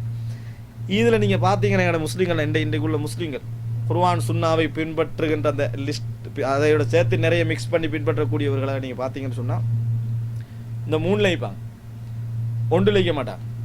மதுஹபில் ஷாஃபியண்டா அக்கீதால ஷாஃபி ஆகிக்க மாட்டார். ஷாஃபி மதுஹப்னு சொல்கிற எல்லாரும் எடுங்க, ஹனஃபி மதுஹப்னு சொல்கிற எல்லாரும் எடுங்க, ஃபிக்குல தான் ஷாஃபி, தொழுகை, நோன்பு, ஜக்காத், ஹஜ்ஜில் ஷாஃபி. அக்கீதால மாத்ருதி, அஷ்அரி. இப்போ இலங்கையில் பார்த்தீங்கன்னா மதுஹபில் எல்லாரும் ஷாஃபி, அக்கீதாலாம் அதிகமாக பார்த்தீங்கன்னா என்னது, அதாவது இந்த அஷ்அரியாக இருப்பார்கள். இந்தியாவில் ஹனஃபியில் நீங்கள் எடுத்து பார்த்தீங்கன்னா ஒன்று ஹனஃபியாவில் மாத்துருதியாக இருப்பார்கள், மதுஹபில் ஹனஃபியாக இருப்பார்கள். தரீக்கா எடுத்துக்கிட்டீங்கன்னா அது வேறு, உள்ள பயிற்சிக்கு வேறு, காதிரியா, நக்ஸபந்தியா. இப்போ யார் பிரிச்சுக்கிறது? ஒன்று மதுஹபில் ஷாஃபி, அக்கீதால வந்து அஷ்அரி, தரீக்கால வந்து காதிரி. எல்லாம் ஒரு மாதிரியாகி தானே. அப்போ இப்படி என்னது ஒரு ஒரு லிஸ்ட் எடுத்து வச்சுக்கிறாங்க. இப்படி தான் இப்போ. ஆனால் நம்மளுக்கெல்லாம் அப்படி இல்லை. எங்களுக்கு ஒன்றே ஒன்று தான் இருக்கணும். அதான் இப்போ நம்ம சொல்ல வரேன். வணங்கிட்டா இவங்கெல்லாம் நீங்கள் பார்த்தீங்கன்னா கொள்கை அடையாளப்படுத்துறதுக்கு இது ஷாபி கொள்கை, இது ஷாபி மதுஹப். சட்டத்தில் நான் ஷாபி, அதாவது என்னது அகீதால வந்து நான் வந்து மாத்ரூதி அல்லது அதாவது அஷ்அரி, அதே போல் நான் வந்து பயிற்சி தர்பியா விஷயங்களில் நான் காதிரி அல்லது என்னது நான் நக்ஷபந்தி ஜிஸ்தி, இப்படி 3 பேரோட தான். எல்லாரும் 3 பேரோட இருக்கிறாங்க. எல்லாரும் 3 பேரோட இருக்கிறத நீங்கள் பார்க்கலாம். ஆனால் ஹம்பலி மதுஹபை இதில் விதிவிலக்காக என்ன செய்யலாம், கொஞ்சம் கொடுக்கலாம். 2வது இடத்துல மாலிக் மதுஹப் வரும். ஹம்பலி மதுஹப் இதில் விதிவிலக்கு. காரணம் என்னன்னு சொன்னால் அவர்கள் எங்கிருந்து அக்கீத் ஃபிக்ஹ் எடுத்தார்களோ அங்கிருந்தே அக்கீதா எடுத்துட்டாங்க. அவரோட அக்கீதா தூய்மையாக இருந்தது. காரணம் அஹமது பின் ஹம்பல், இமாம் அஹமது பின் ஹம்பல். இந்த சவுதி அரேபியா அதாவது ஹம்பலி மதுஹபை சேர்ந்த அறிஞர்கள் தான் நிறைய இருக்கிறாங்க. ஆனால் அக்கீதால சரியாக்கிறதுக்கு ரீசன் என்னன்னா அவங்க அக்கீதாவுக்கு வேற ஆள்கிட்ட போகலை. அதே இமாம் அஹமது பின் ஹம்பல்கிட்ட போயிட்டாங்க. அவங்க அக்கீதால சரியாக இருந்தாங்க. அவங்க அக்கீதாவில் இன்னும் சொல்ல போனால் அதாவது சலஃபியா என்ற வார்த்தையை கூடுதலாக உபயோகிச்சவர் அவர் தான். அப்போ அந்த இடத்துக்கு அவர் என்ன செஞ்சார், அவர் நிற்கிறனால அந்த அக்கீதா விஷயத்தை என்ன செஞ்சுட்டு கிளியர் ஆகிறது நான் பார்க்குறோம். அன்புள்ள சகோதரர்கள், இப்போ வழிகேடுகள் 3 விதமாக ஆரம்பிச்சது. இப்போ நான் சொன்னேன் 3 காலகட்டத்தில் 3 விதமாக இப்போ ஆரம்பிச்சு. இது வந்து ரசூலுல்லாஹ் நான் நபித்தோருடைய காலத்தில், தாபீன்களுடைய காலத்தில், தபு தாபீன் ஆரம்ப காலத்தில் எல்லாம் என்ன செய்யலை, இருக்கல, பிரச்சனைகள்.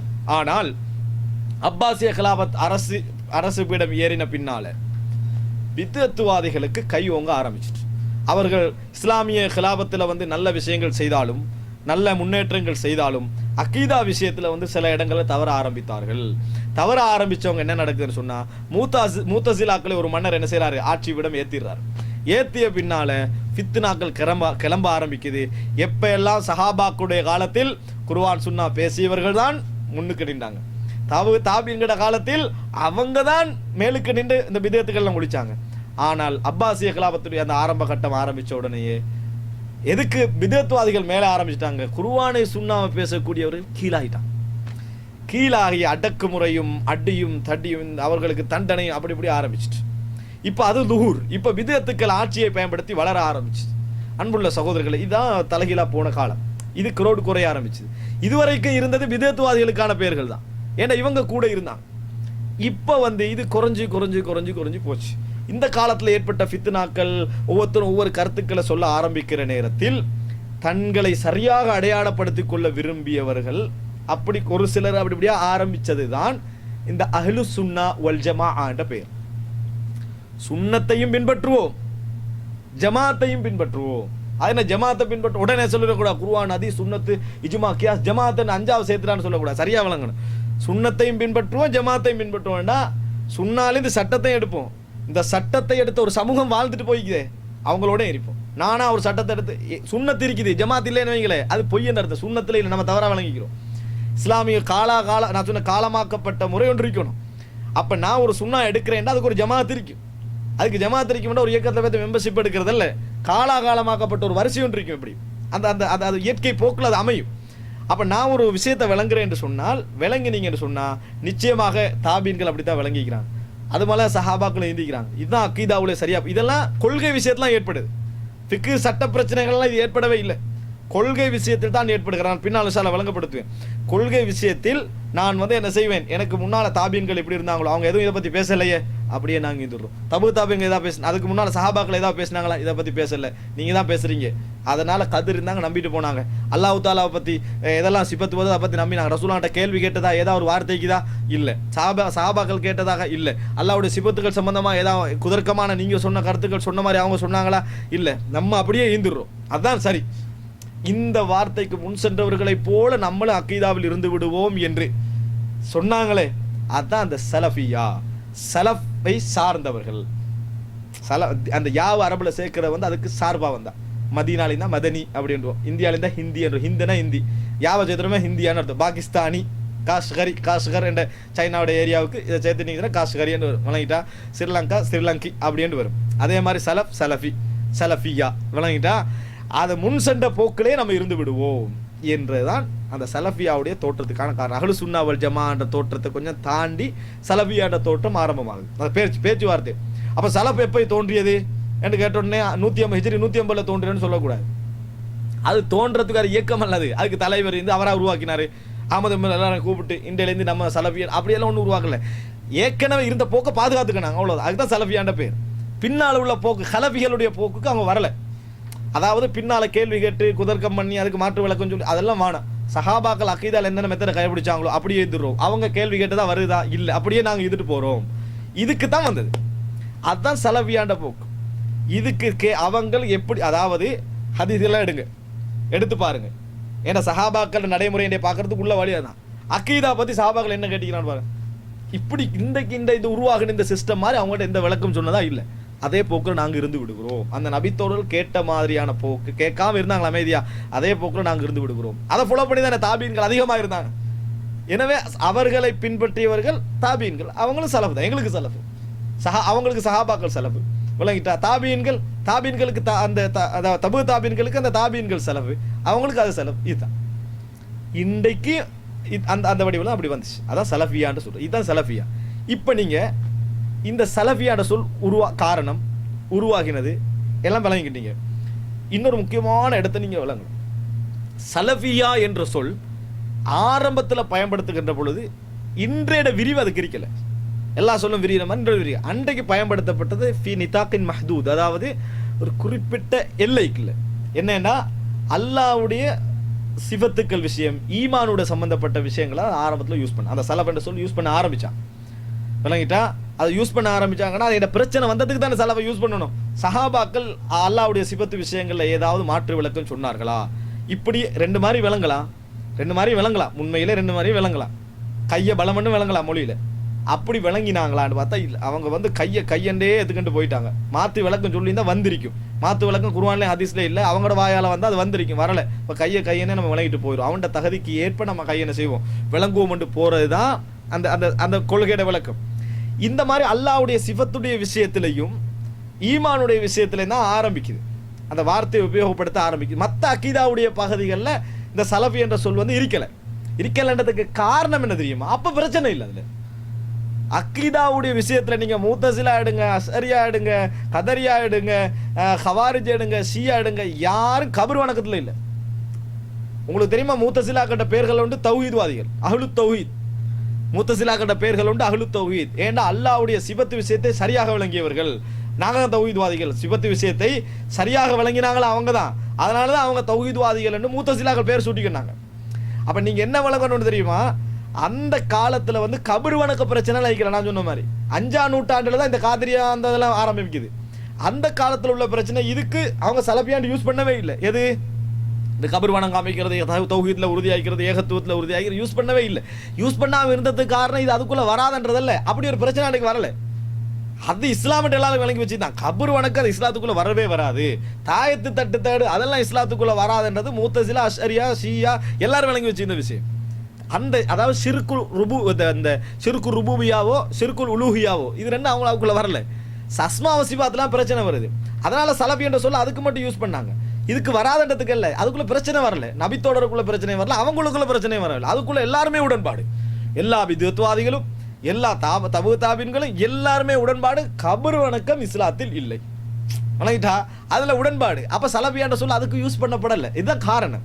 சலஃபியாண்ட சொல்ல யூஸ் பண்ணப்பட்டது இந்த சிஃபாத்துடைய விஷயங்களுக்கு மட்டும்.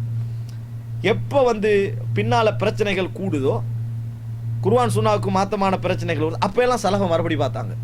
சஹாபாக்களுக்குள்ள இந்த பிரச்சனை இருந்துச்சா? கபர் வணக்க பிரச்சனை இல்லை. சலஃபி இல்லாதவன் தான் கபரை வணங்குவான்.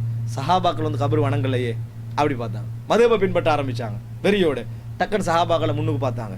அவங்க வந்து அவங்களுக்கு முன்னால அபூபக்கரோ உமரோ ரலியல்லாஹு அன்ஹு யாரையும் அவங்க முற்படுத்தலையே, குர்ஆன் சுன்னா தானே முற்படுத்தினாங்க. எனவே குர்ஆன் சுன்னா மட்டும் மதுஹபியத் இல்லை என்று சொல்றவங்க சலஃபிக்குள்ள வந்தாங்க.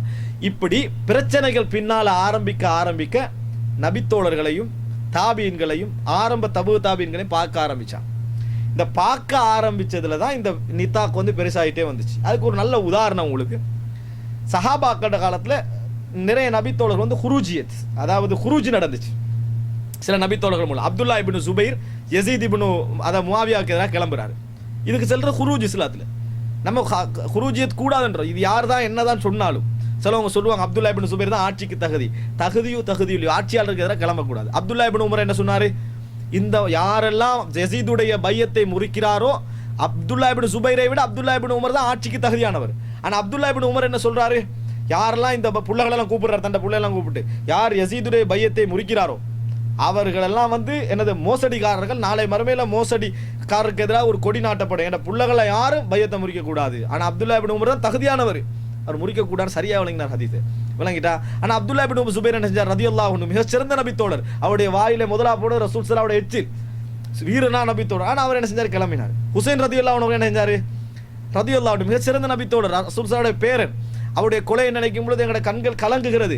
எங்களோட பிள்ளைகளுக்கு நடப்பதை விட அவருடைய விஷயத்தை நாங்கள் என்ன செய்கிறோம், வேதனையாக நினைக்கிறோம். ஆனால் அவர் கிளம்பி போனது சரியா பிள்ளை. ஆயிஷா ரலியல்லாஹு கிளம்பின சரி, அவர் சிறந்த நபி தோழி. அவவே கண்ணீர் வடிச்சு அழுதா பிற்காலத்தில், நான் இப்படி செஞ்சிருக்க கூடாது ரலியல்லாஹு அன்ஹு, அவர் செஞ்சது சரியா குருஜ். அப்போ இதெல்லாம் நடந்ததா இல்லையா, நடந்தது. ஆனால் இது எப்படி வழங்கணும், சலஃபியா கொள்கையில் ஆட்சியாளருக்கு எதிராக கிளம்புறது பிழை. நம்ம சலஃபியான்னு யூஸ் பண்ண மாட்டோம், அவன் ஹாரிஜியாக வைக்க மாட்டான், ஆட்சியாளருக்கு கிளம்புறவராக இருக்க மாட்டான். ஆனா இந்த நபித்தோழெல்லாம் கிளம்பிக்கிற. அப்ப என்ன அர்த்தம், நீங்க என்ன விளங்கணும்டா, சஹாபாக்கள்ல யாரும் இதை அங்கீகரிக்கின்றவர்களாக இருக்கவில்லை. ஒரு பெரும் நபித்தோழர்கள் இதை பிழைன்னு அவசரமாவே அந்த காலத்தை உணர்ந்துக்கிட்டாங்க. கிளம்பினது பிழை, கிளம்பிருக்க கூடாது, எதிர்த்தாங்க. அப்ப நபித்தோழர்களுக்கு மத்தியில் கிளம்ப கூடாத கருத்து நிலவிச்சு. அப்துல்லா இப்னு உமர் ஹுசைன் ரலியல்லாஹு அன்ஹுடைய குதிரையை பிடிச்சி கெஞ்சினாரு, போகவானா அங்க போகவானா, எதிர்த்தெல்லாம் போகவானான்னு கெஞ்சினார் ஹுசைன் ரலியல்லாஹு அன்ஹு. கேட்கல. கடைசியில் என்ன செஞ்சார் அப்துல்லா இப்னு உமர், அழுது கண்டு வரக்கூடிய ஒரு பாதிப்பு இழப்பை எண்ணி நான் உங்களை வழி அனுப்புகிறேன் என்று கவலையோடு சொல்லிட்டு வந்தார் அப்துல்லா இப்னு உமர் ரலியல்லாஹு அன்ஹு. அப்ப என்ன அர்த்தம், அவர்களுக்கு எதிராக அப்படி நடந்திருந்தாலும் கடைசியில் இது கிளம்புதல் என்றது பிழை என்கின்ற முடிவுக்கு அவங்க ஏகோபித்து வந்தாங்க. அந்த நபித்தோழர்களுக்கு ஏகோபித்துனா கூடி வரல, அந்த முடிவு என்ன செஞ்சது அவங்களுக்குள்ள வந்தது, ஒட்டமா பார்க்கிறோம். அது பின்னால் அப்படியே தாபீன்கள்ல நிலை விட்டுச்சு, தாபீன்கள் நிலை விட்டுச்சு. அப்படியே என்ன செஞ்சுட்டு கிளம்புறதுன்றது நபித்தோழருடைய வழிமுறைக்கு மாற்றமானது ஆகிட்டு, தாபீன்களோட வழிமுறைக்கு மாற்றமானது அந்த அண்டர்ஸ்டாண்டிங். எனவே அன்புள்ள சகோதரர்களே, அதாவது சலஃபியா என்ற சொல் எப்பெல்லாம் அது விரிவாகிச்சுன்னு சொன்னா, நபித்தோழர்களுடைய அணுகுமுறை மாதிரியே நம்ம என்ன செஞ்சிருவோம், அகீதாவுடைய பகுதியை அணுகிவிடுவோம் என்கின்ற இந்த போக்கு ஆரம்பிச்ச காலப்பகுதியை நீங்க பாத்தீங்கன்னா இதுதான் காலப்பகுதி. எப்ப பிற்காலத்தில் அது சரியா இது சரியா கதிர் முர்ஜியா அப்படி இப்படியெல்லாம் சிந்தனைகள் வர ஆரம்பிச்சதோ, டக்குன்னு பார்த்தாங்க நம்மளுக்கு முன்னே தாபீன்கள் நபித்தோழர்களை சந்திச்சவங்க யாருமே இந்த இது இருக்கல, இவங்க தான் புதுசாக உருவாக்குறாங்க. அவங்கள்ட்ட இல்லாட்டி இது எப்படி புதுசாக மார்க்கமாக வரும், அவங்க சஹாபாக்கள்கிட்ட தான் படித்தாங்க, அவங்கள்ட்ட யார்ட்ட இந்த கருத்துக்கல, அது எப்படி இது மார்க்கமாகும், புதுசாக இவங்களா சிந்திச்சு மார்க் உண்டாகுமா, எங்களுக்கு தான் 1400 அவங்களுக்கு 200 தானே. பார்த்தாங்க நம்ம பேசாம இந்த செக்ஷனுக்குள்ளே வரக்கூடாது, சலஃபி நம்ம அதில் இருந்துருவோம், இவன் முர்ஜி அவங்க அஷ்அரி அவங்க எல்லாம் நம்ம சலஃபி. சலஃபியாண்ட என்ன, யார் தலைவர், இயக்கமாது மெம்பர்ஷிப்பா ஃபோமா அறிமுகமாக்கிக்கணுமா மீட்டிங் இருக்காதுக்குன்னு, முஸ்லீம் தான் சலஃபி, சரியான முஸ்லீம் ஹக்கான முஸ்லீம் அவர் தான் சலஃபி. நான் சலஃபியண்டே சொல்ல மாட்டேன்னால் அவருக்கு பாவமே இல்லை, விளங்கிட்டா. சலஃபியண்டே நான் சொல்ல மாட்டேன், அஹ்லுஸ் சுன்னah வல் ஜமாஅத்தே சொல்ல மாட்டேன், நான் முஸ்லீம்னு மட்டும்தான் சொல்லுவேன்னா அல்லாட்ட எந்த விதமான பாவம் அவருக்கு இல்லை, ஒரு துளி இல்லை. நான் ஒரு முஸ்லீம் அவ்வளோதான், ஏன்னா சலஃபின்னு சொல்ல மாட்டேன். ஆனால் சலஃபியாண்ட என்னன்னு விளங்கிடணும். அவர் சலஃபியான வார்த்தை பிரயோகம் இப்படியான ஒரு இடத்துல தான் என்ன செஞ்சது யூஸ் பண்ணப்பட்டு வந்ததை நாங்கள் பார்க்கிறோம். அன்புள்ள சகோதரிகளே, இது நீங்க புரிஞ்சு கொள்ள வேண்டிய விஷயம். இந்த அடிப்படையில் கொள்கையில முரண்பாடுகள், கொள்கை விஷயம், கொள்கையில முரண்பாடுகள் விரிவாக விரிவாக விரிவாக அந்த இடத்துல எல்லாம் சஹாபாக்கள் அண்டர்ஸ்டாண்டிங்க பார்த்தாங்க. கொள்கை விஷயத்துல இப்படி இருந்தாங்களா, அப்படி இருக்கல விட்டுரு, அவங்களுக்கு இல்லாத கொள்கை நம்மளுக்கு என்ன, ஒரு 4 சஹாபி சொல்லியிருந்தா கூட முரண்பாடு இருந்தீங்கன்னா விளங்கலாம், விளங்கிட்டா. அப்ப நம்ம இன்னொரு கருத்தை எடுத்துக்கலாம். உதாரணமா இறைவனை ரசூலுல்லாஹி ஸல்லல்லாஹு அலைஹி வஸல்லம் கண்டார்களா இல்லையா, இது ஃபுரூஉல் அகீதா, அகீதாவுடைய ஒரு கிளை பகுதி. கண்டன்னு சொன்னாலும் பாவம் இல்லை, காணலைன்னு பாவம் இல்லை, பாவமாக போறது இல்லை. ஆனா பார்க்கணும், குர்ஆன்ல ஹதீஸ்ல கண்டதுன்னு வந்திருக்குதா காணலைன்னு வந்திருக்குதா அதை பார்த்துக்கணும். ரெண்டுமே அவரை வந்து என்ன செய்ய போறது, நரகத்துக்கு கொண்டு போக போறது இல்லை.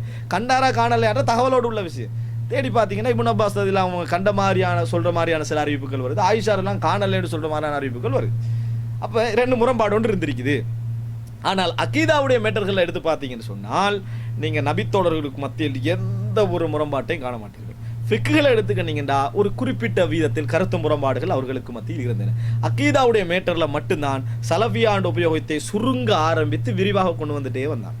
இப்ப நீங்க பார்க்கணும், சஹாபாக்கள் எந்த அகீதா கொள்கையை பாதுகாத்து தாபீன்கள் வழியாக வந்ததோ, ஹக் அப்படி ஒரு சைடால வருமே, அதுக்கு லிஸ்ட் போட இல்லாது, தாபீன்கள் வழியாக இருந்து எப்படி அந்த சலஃபியாண்ட பேர் உருவாகி அந்த பாதுகாத்துட்டு வந்ததோ, அதே மெத்தட்ல நிச்சயமாக காலாகாலம் இந்த அகீதாவுலே ஹக்கு என்று பாதுகாக்கப்பட்டுக்கொண்டே வந்திருக்கும். இந்த நூற்றாண்டில் ஒரு புதிய கருத்தை என்ன செய்யலாது, ஏற்படுத்த முடியாது. ஏன்னா எங்களுக்கு ரூட்டுகளுக்கு தெரியும், போன நூற்றாண்டுல இல்லாத இந்த நூற்றாண்டு ஹக்கா வர இயலாது. காரணம் அந்த அகீதா விஷயத்துல அதுக்கு முன்னால் அப்படி தான் இருந்திக்கிறேன், அதுக்கு முன்னால் அப்படி தான் இருந்திக்கிறேன், அதுக்கு முன்னால் அப்படி தான் இருந்திக்கிறேன் பார்க்கறதுக்குரிய வரலாறு எங்களுக்கு முன்னால் கண்ணால் நிற்கிது, புதுசாக கொண்டு உருவாக்குகிறார்.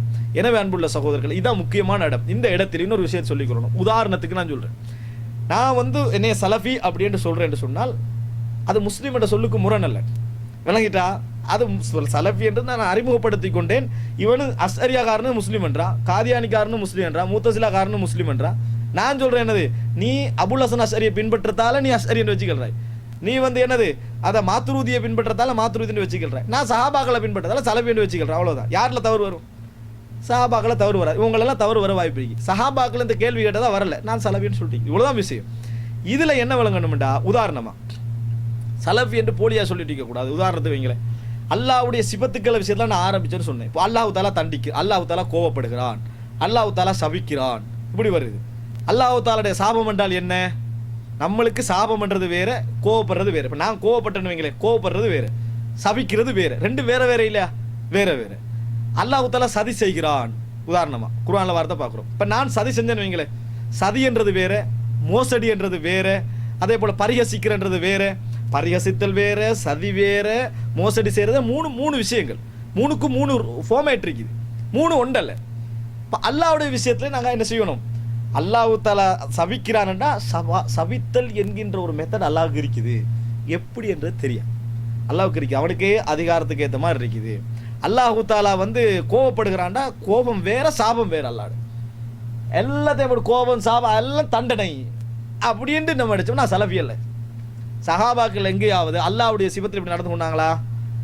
அதுக்கு தொடர்ந்து வந்த தாபீன்கள் அல்லாஹ்வுடைய சிபத்தில் இப்படி நடந்து கொண்டாங்களா? இப்படி நடந்து கொண்டவங்க யாரு? முத்தஸிலாவும் அஷ்அரியாவும் மாத்துருதியாவும் தான் இப்படி நடந்து கொண்டாங்க. அப்போ நாங்கள் என்ன செய்யணும்? சஹாபாக்கள் எப்படி இதில் மௌனமாக இருந்தாங்களோ அது மாதிரி நம்மளும் மௌனமாக இருந்துடணும். அல்லாஹ் தாலா சபிக்கிறான், அல்லாஹ் தாலா கோவப்படுகிறான் அப்படின்னா அல்லாஹ் தாலாவுடைய சாபம் வேற, கோபம் வேற. ரெண்டு மேல சொல்லதில்லை. எனக்கு எப்படி சாபம் வேற கோபம் வேறையோ ரெண்டு சொல்ல அல்லாஹ் யூஸ் பண்றான்னு சொன்னா அந்த ரெண்டு அல்லாஹ்வுக்கு ஸ்பெஷலா இருக்குது. அது எனக்கு மட்டும் தான் அந்த சிறப்பு இருக்கும், அல்லாஹ்வுக்கு மட்டும் எல்லாம் உண்டு தானா? அல்லாஹ்வுக்குன்ற ஒரு தகுதி இருக்குது, அது நம்மளுக்கு தெரியாது. அது எப்படி சபிக்கிறான்ன்றது, எப்படி கோபப்படுறான்றது அல்லாஹ் சொல்லி தான் தெரியும். கோபம் தான், சாபம் தான், ரெண்டும் வேற வேற. கோபம் சாபம் எல்லாம் சேர்ந்து தண்டனை தான் புரிந்து கொள்ள வேண்டும்னா அது வந்து சலஃபி போக்கல்ல, இது பிள்ளை. அதே போல அல்லாஹ் தாலா சிரிக்கிறான், அல்லாஹ் தாலா இரக்கம் காட்டுகிறான், அல்லாஹ் தாலா வந்து என்னது இந்த மாதிரி விஷயங்கள் வந்தா அந்த சிரிக்கிறான், சந்தோஷப்படுகிறான், இதெல்லாம் கூலி கொடுக்கிறான் என்று புரிந்து கொள்ள வேண்டும். பிள்ளை நான் கேட்கிறேன், அல்லாஹ் தாலா சிரிக்கிறான் என்ற சிரிப்புன்றது ஒரு செயல், அது ஒரு சிபத்து. அதே போல சந்தோஷப்படுகிறான், அது ஒரு சிபத்து. இரக்கம் காட்டுகிறான், அது ஒரு சிபத்து. மூணு சிபத்து ஒன்று விளங்கினா அது பிள்ளை. அப்படி யார் விளங்கினாங்க? அப்படி சஹாபாக்கள் யாரா விளங்கினாங்களா? இப்படி விளங்கி கொண்டதெல்லாம் யாரு? முத்தஸிலா அஷ்அரியா. அந்த விளக்கம் நம்மளுக்கு வரக்கூடாது, தவிர்த்து கொள்ள வேண்டும். நம்ம புரிஞ்சுக்கொள்ளணும். இந்த விளக்கங்கள் அதாவது இந்த மாதிரி வந்து அது பிள்ளை. நம்ம சலஃபியா போக்குலேருந்து தூரப்படுறோம். முழுமையாவே சலஃபி இல்லைன்னு அர்த்தம் இல்லை. அவர் வந்து அந்த போக்குலேருந்து கொஞ்சம் தூரப்படுறாரு. எந்த அளவுக்கு தூரமாகிறாரோ அந்த அளவுக்கு தூரம், எந்த அளவுக்கு கிட்ட ஆகிறாரோ அந்த அளவுக்கு கிட்ட. இமாம் அபு ஹனீஃபாவோ ஒரு அளவுக்கு என்னது அந்த ஈமான் விஷயத்தில் கொஞ்சம் பிரச்சனைப்பட்டார். அவர் சலஃபியாலிருந்து அந்த விஷயத்தில் கொஞ்சம் தூரம்னு அர்த்தம். அப்படி இருக்குது. சில அறிஞர் இமாம் இப்னு ஹஜர் அஸ்கலானி அஷ்அரியாவுக்கு சார்பாக நடந்தார் பார்க்குறோம். இமாம் நவவி அஷ்அரியாவுக்கு சார்பாக இருந்தார். அப்போ அவங்கெல்லாம் அந்த விஷயத்தில் சலஃபியில் நம்ம விளங்கிக்கொள்ளணும். எல்லாருமே எல்லா விஷயத்திலும் 100க்கு 100 இல்லை. ஆனால் இது பிள்ளைன்னு விளங்கி சலஃபி போக்கல்ல. சலஃபி போக்கில் வாழ்ந்து இஸ்லாமிய அறிஞர்கள் நிறையவே இருக்கிறாங்க, நீங்கள் வாழ்க்கையில் வரலாற்றில் பார்க்கலாம். அதே போல் நாங்கள் பார்க்குறோம், அல்லாஹ் தாலா சதி செய்கிறான், அல்லாஹ் தாலா சதி செய்கிறான், அல்லாஹ் தாலா பரிகசிக்கிறான், அல்லாஹ் தாலா என்னது அவர்களுக்கு அந்த ஏமாற்றுகிறான். இப்படி வந்தோடனே ஏமாற்று, சதி, பரிகாசம் எல்லாம் தண்டிக்கிறான் அப்படின்னு விளங்கக்கூடாது. மூணு சொல்லணும். அல்லாஹ் மூணும் அல்லாஹ் தாலா தேவையான இடத்துல உபயோகிக்கின்ற ஒரு சிபத்து, அவனுக்கே உரிய ஒரு சிபத்து அது. ஆனால் அந்த சிபத்து அது எப்படி என்றதெல்லாம் எங்களுக்கு தெரியாது. உதாரணத்துக்கு நம்ம விளங்கத்துக்கு எடுக்கிறேன்னா, அல்லாஹ் தாலா வந்து என்னது தந்திரம் செய்கிறான் அப்படின்னா, பத்ர் யுத்தத்தில் அல்லாஹ் தாலா என்ன சொல்றான்? உங்களுக்கு காவிர்களை நாங்கள் என்ன செஞ்சோம்? கொஞ்சம் பேரா காட்டினோம், அவர்களுக்கு உங்களையும் கொஞ்சம் பேரா காட்டினோன்றான். எப்படி சொல்லிக்கணும்? உங்களுக்கு காவிர்களை கொஞ்சம் பேரா காட்டினோம், அவர்களுக்கு உங்களை மிச்சம் பேரா காட்டி அதிகமான பேரா காட்டினோம்னா சரி. அல்லாஹ் என்ன சொல்றான்? உங்களுக்கு அவர்களை கொஞ்சம் காட்டினோம், அவர்களிடத்தில் உங்களை கொஞ்சம் பேரா காட்டினோன்ற அல்லாஹ் தாலா. அப்படின்னு அர்த்தம் என்ன? அல்லாஹ் ஒரு விஷயம் சொல்றான், நீங்க அவங்கள கொஞ்சமா காட்டினா நீங்க வேகமா பாய்வீங்க, அவங்களுக்கு உங்களே கொஞ்சமா காட்டினா அவங்களும் வேகமா பாய்வாங்க. பாஞ்சான்னு சொன்னா உங்களோட வேகத்தோடு அவங்களோட வேகம் ஈடுபிடிக்காது. நீங்க ஈமானோடு உள்ள வேகம், அவங்க கடுமையாக தோல்வி விடுவார்கள், அவர்கள் கடுமையாக தோல்வி விடுவார்கள் என்ற பெரிய கிரௌடா காட்டின்னு ஓடிப்பாங்க, வெற்றி பெறாது. லியக்தி அல்லாஹு அம்ரன் கான மஃபூலா, அல்லாஹ் ஒரு விஷயத்தை நிறைவேற்றுவதற்காக அப்படி செஞ்சான்றா. இது ஒரு கைது அல்லாஹ்வுடைய வணங்கிட்டா. இது மாதிரி அல்லாஹ்வுக்கென்று ஒரு சிபத்துக்களை நம்ம வந்து பொதுப்படி சஹாபாக்கள் இந்த சிபத்தில் எப்படி அணுகினார்கள்? அல்லாஹ் தஆலா முதலாம் வானத்துக்கு இறங்கி வருகிறான், ஹதீஸ்ல பார்க்குறோம். முதலாம் வானத்தில் இறங்கி வருகிறான்னு சொன்னா, முதலாம் வானத்தில் இறங்கி வர சஹாபாக்கள் என்ன சொன்னாங்க? முதலாம் வானத்தில் இறங்கி வராங்கன்னு சொன்னா அட விளக்கம் ரஹ்மத்து அல்லது நெருக்கம் இறங்கி வரான்டா அதை நெருக்கமாக நெருங்குகிறான் அப்படின்னு சொல்லல சஹாபாக்கள். அப்ப அதை சலபி போக்குக்கு மாத்தும். அல்லாஹ் தாலா வந்து என்னது தன் காலை என்ன செய்கிறான், இந்த நரகத்தில் வைப்பான். யௌம யுக்ஷஃபு அன் சாக்கின், கெண்டை காலை விட்டு ஆடை அகற்றப்படும். அப்ப இதுல நம்ம இடகால் இருக்குமா இல்லையா கேட்கலாமா? கேட்கக்கூடாது. சலபி போக்குக்கு மாத்தாது. சஹாபாக்கள் மாதிரி கேட்கல, கால் இருக்கும்னா இருக்கும், அவ்வளவுதான். அல்லாஹ் தாலாவுக்கு இருக்குமென்று வழங்கி கொள்ள வேண்டும். அல்லாஹ் தாலா இறங்கி வரான்னு விளங்கி. அது எப்படி இறங்குவான்? அவனுக்கு தகுதிக்கு ஏற்ப இறங்குவான், எங்களுக்கு தெரியாது. மேலுக்கு இந்த கீழே இறங்கினா மேலுக்கு காலி ஆயிருமா? அது எங்களுக்கு காலியாகும். அல்லாஹ் காலி ஆகுமா தெரியாது. ஒரு படைப்பு தான் மேலுக்கு இருந்து கீழுக்கு இறங்கினா மேலுக்கு காலி ஆகிறது. ஆனா அல்லாவும் படைப்பா இல்ல, மேலுக்கு இருந்து கீழுக்கு இறங்கினா அல்லாவுக்கு காலி ஆகுமா இல்லையான்னு தெரியாது. அல்லாவும் படைப்பு ஒன்றல்லையே, படைப்புக்குரிய மெத்தட் எல்லாம் அல்லாவுக்கு வராது. அல்லாஹ் வானங்கள் பூமியெல்லாம் சுத்தி கையில் எடுக்கிறான்னு வருது. அப்ப இறங்குற இடத்தை எப்படி விளங்க வேண்டியிருக்குது? ஒரு வித்தியாசமாக விளங்க வேண்டியிருக்குது. அது நம்ம கருத்து கொள்ள முடியாது. அல்லாஹ் தஆலா இறங்குகிறான், அவனுக்கே உரிய முறையில், அவனுக்கே உரிய தகுதியில் இறங்குகிறான். ஏன் இப்படி சொல்றோம்? சஹாபாக்கட காலத்தில் இந்த பாபுல் ஈமானது பகுதியில் எந்த விதமான அதாவது பிரச்சனைகளும் இருக்கல. இந்த சிபாத்துடைய விஷயங்களை ஈமான் கொள்வதில்.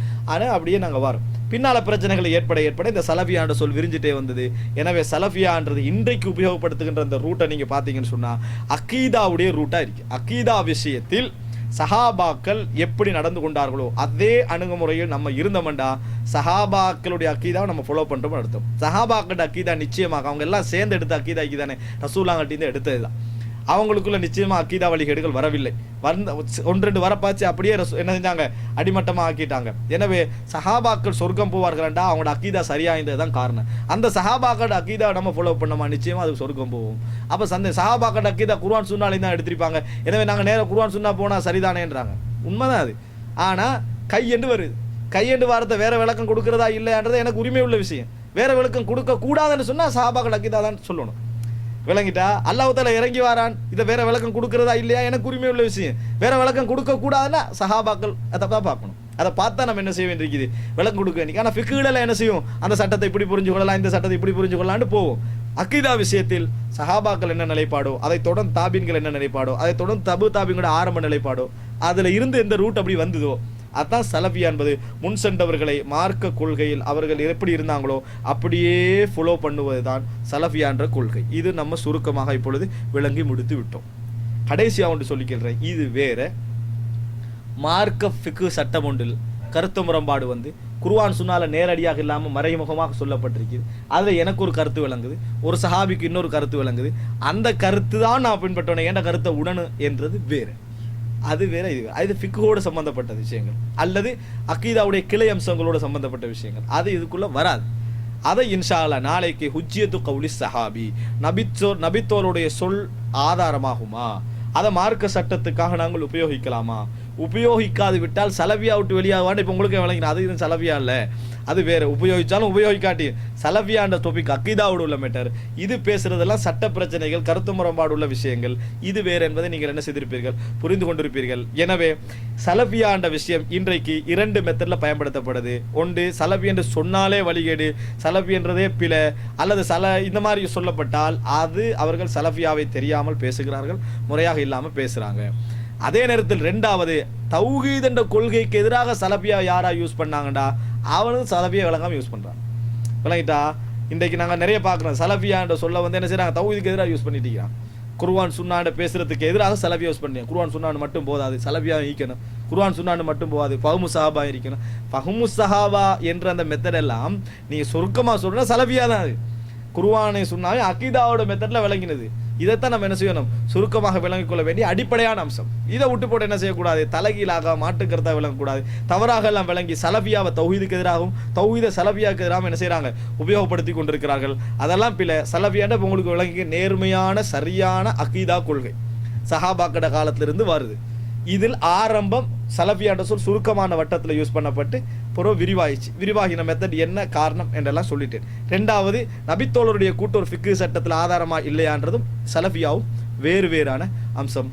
அல்லாஹு அலம். ஹாதா மா இந்தி வல் இல்மு இந்தல்லாஹ் வ அகூலு கௌலி ஹாதா வ அஸ்தக்ஃபிருல்லாஹ் லி வ லக்கும் வஸ்ஸலாமு அலைக்கும் வ ரஹ்மத்துல்லாஹி வ பரகாத்துஹு.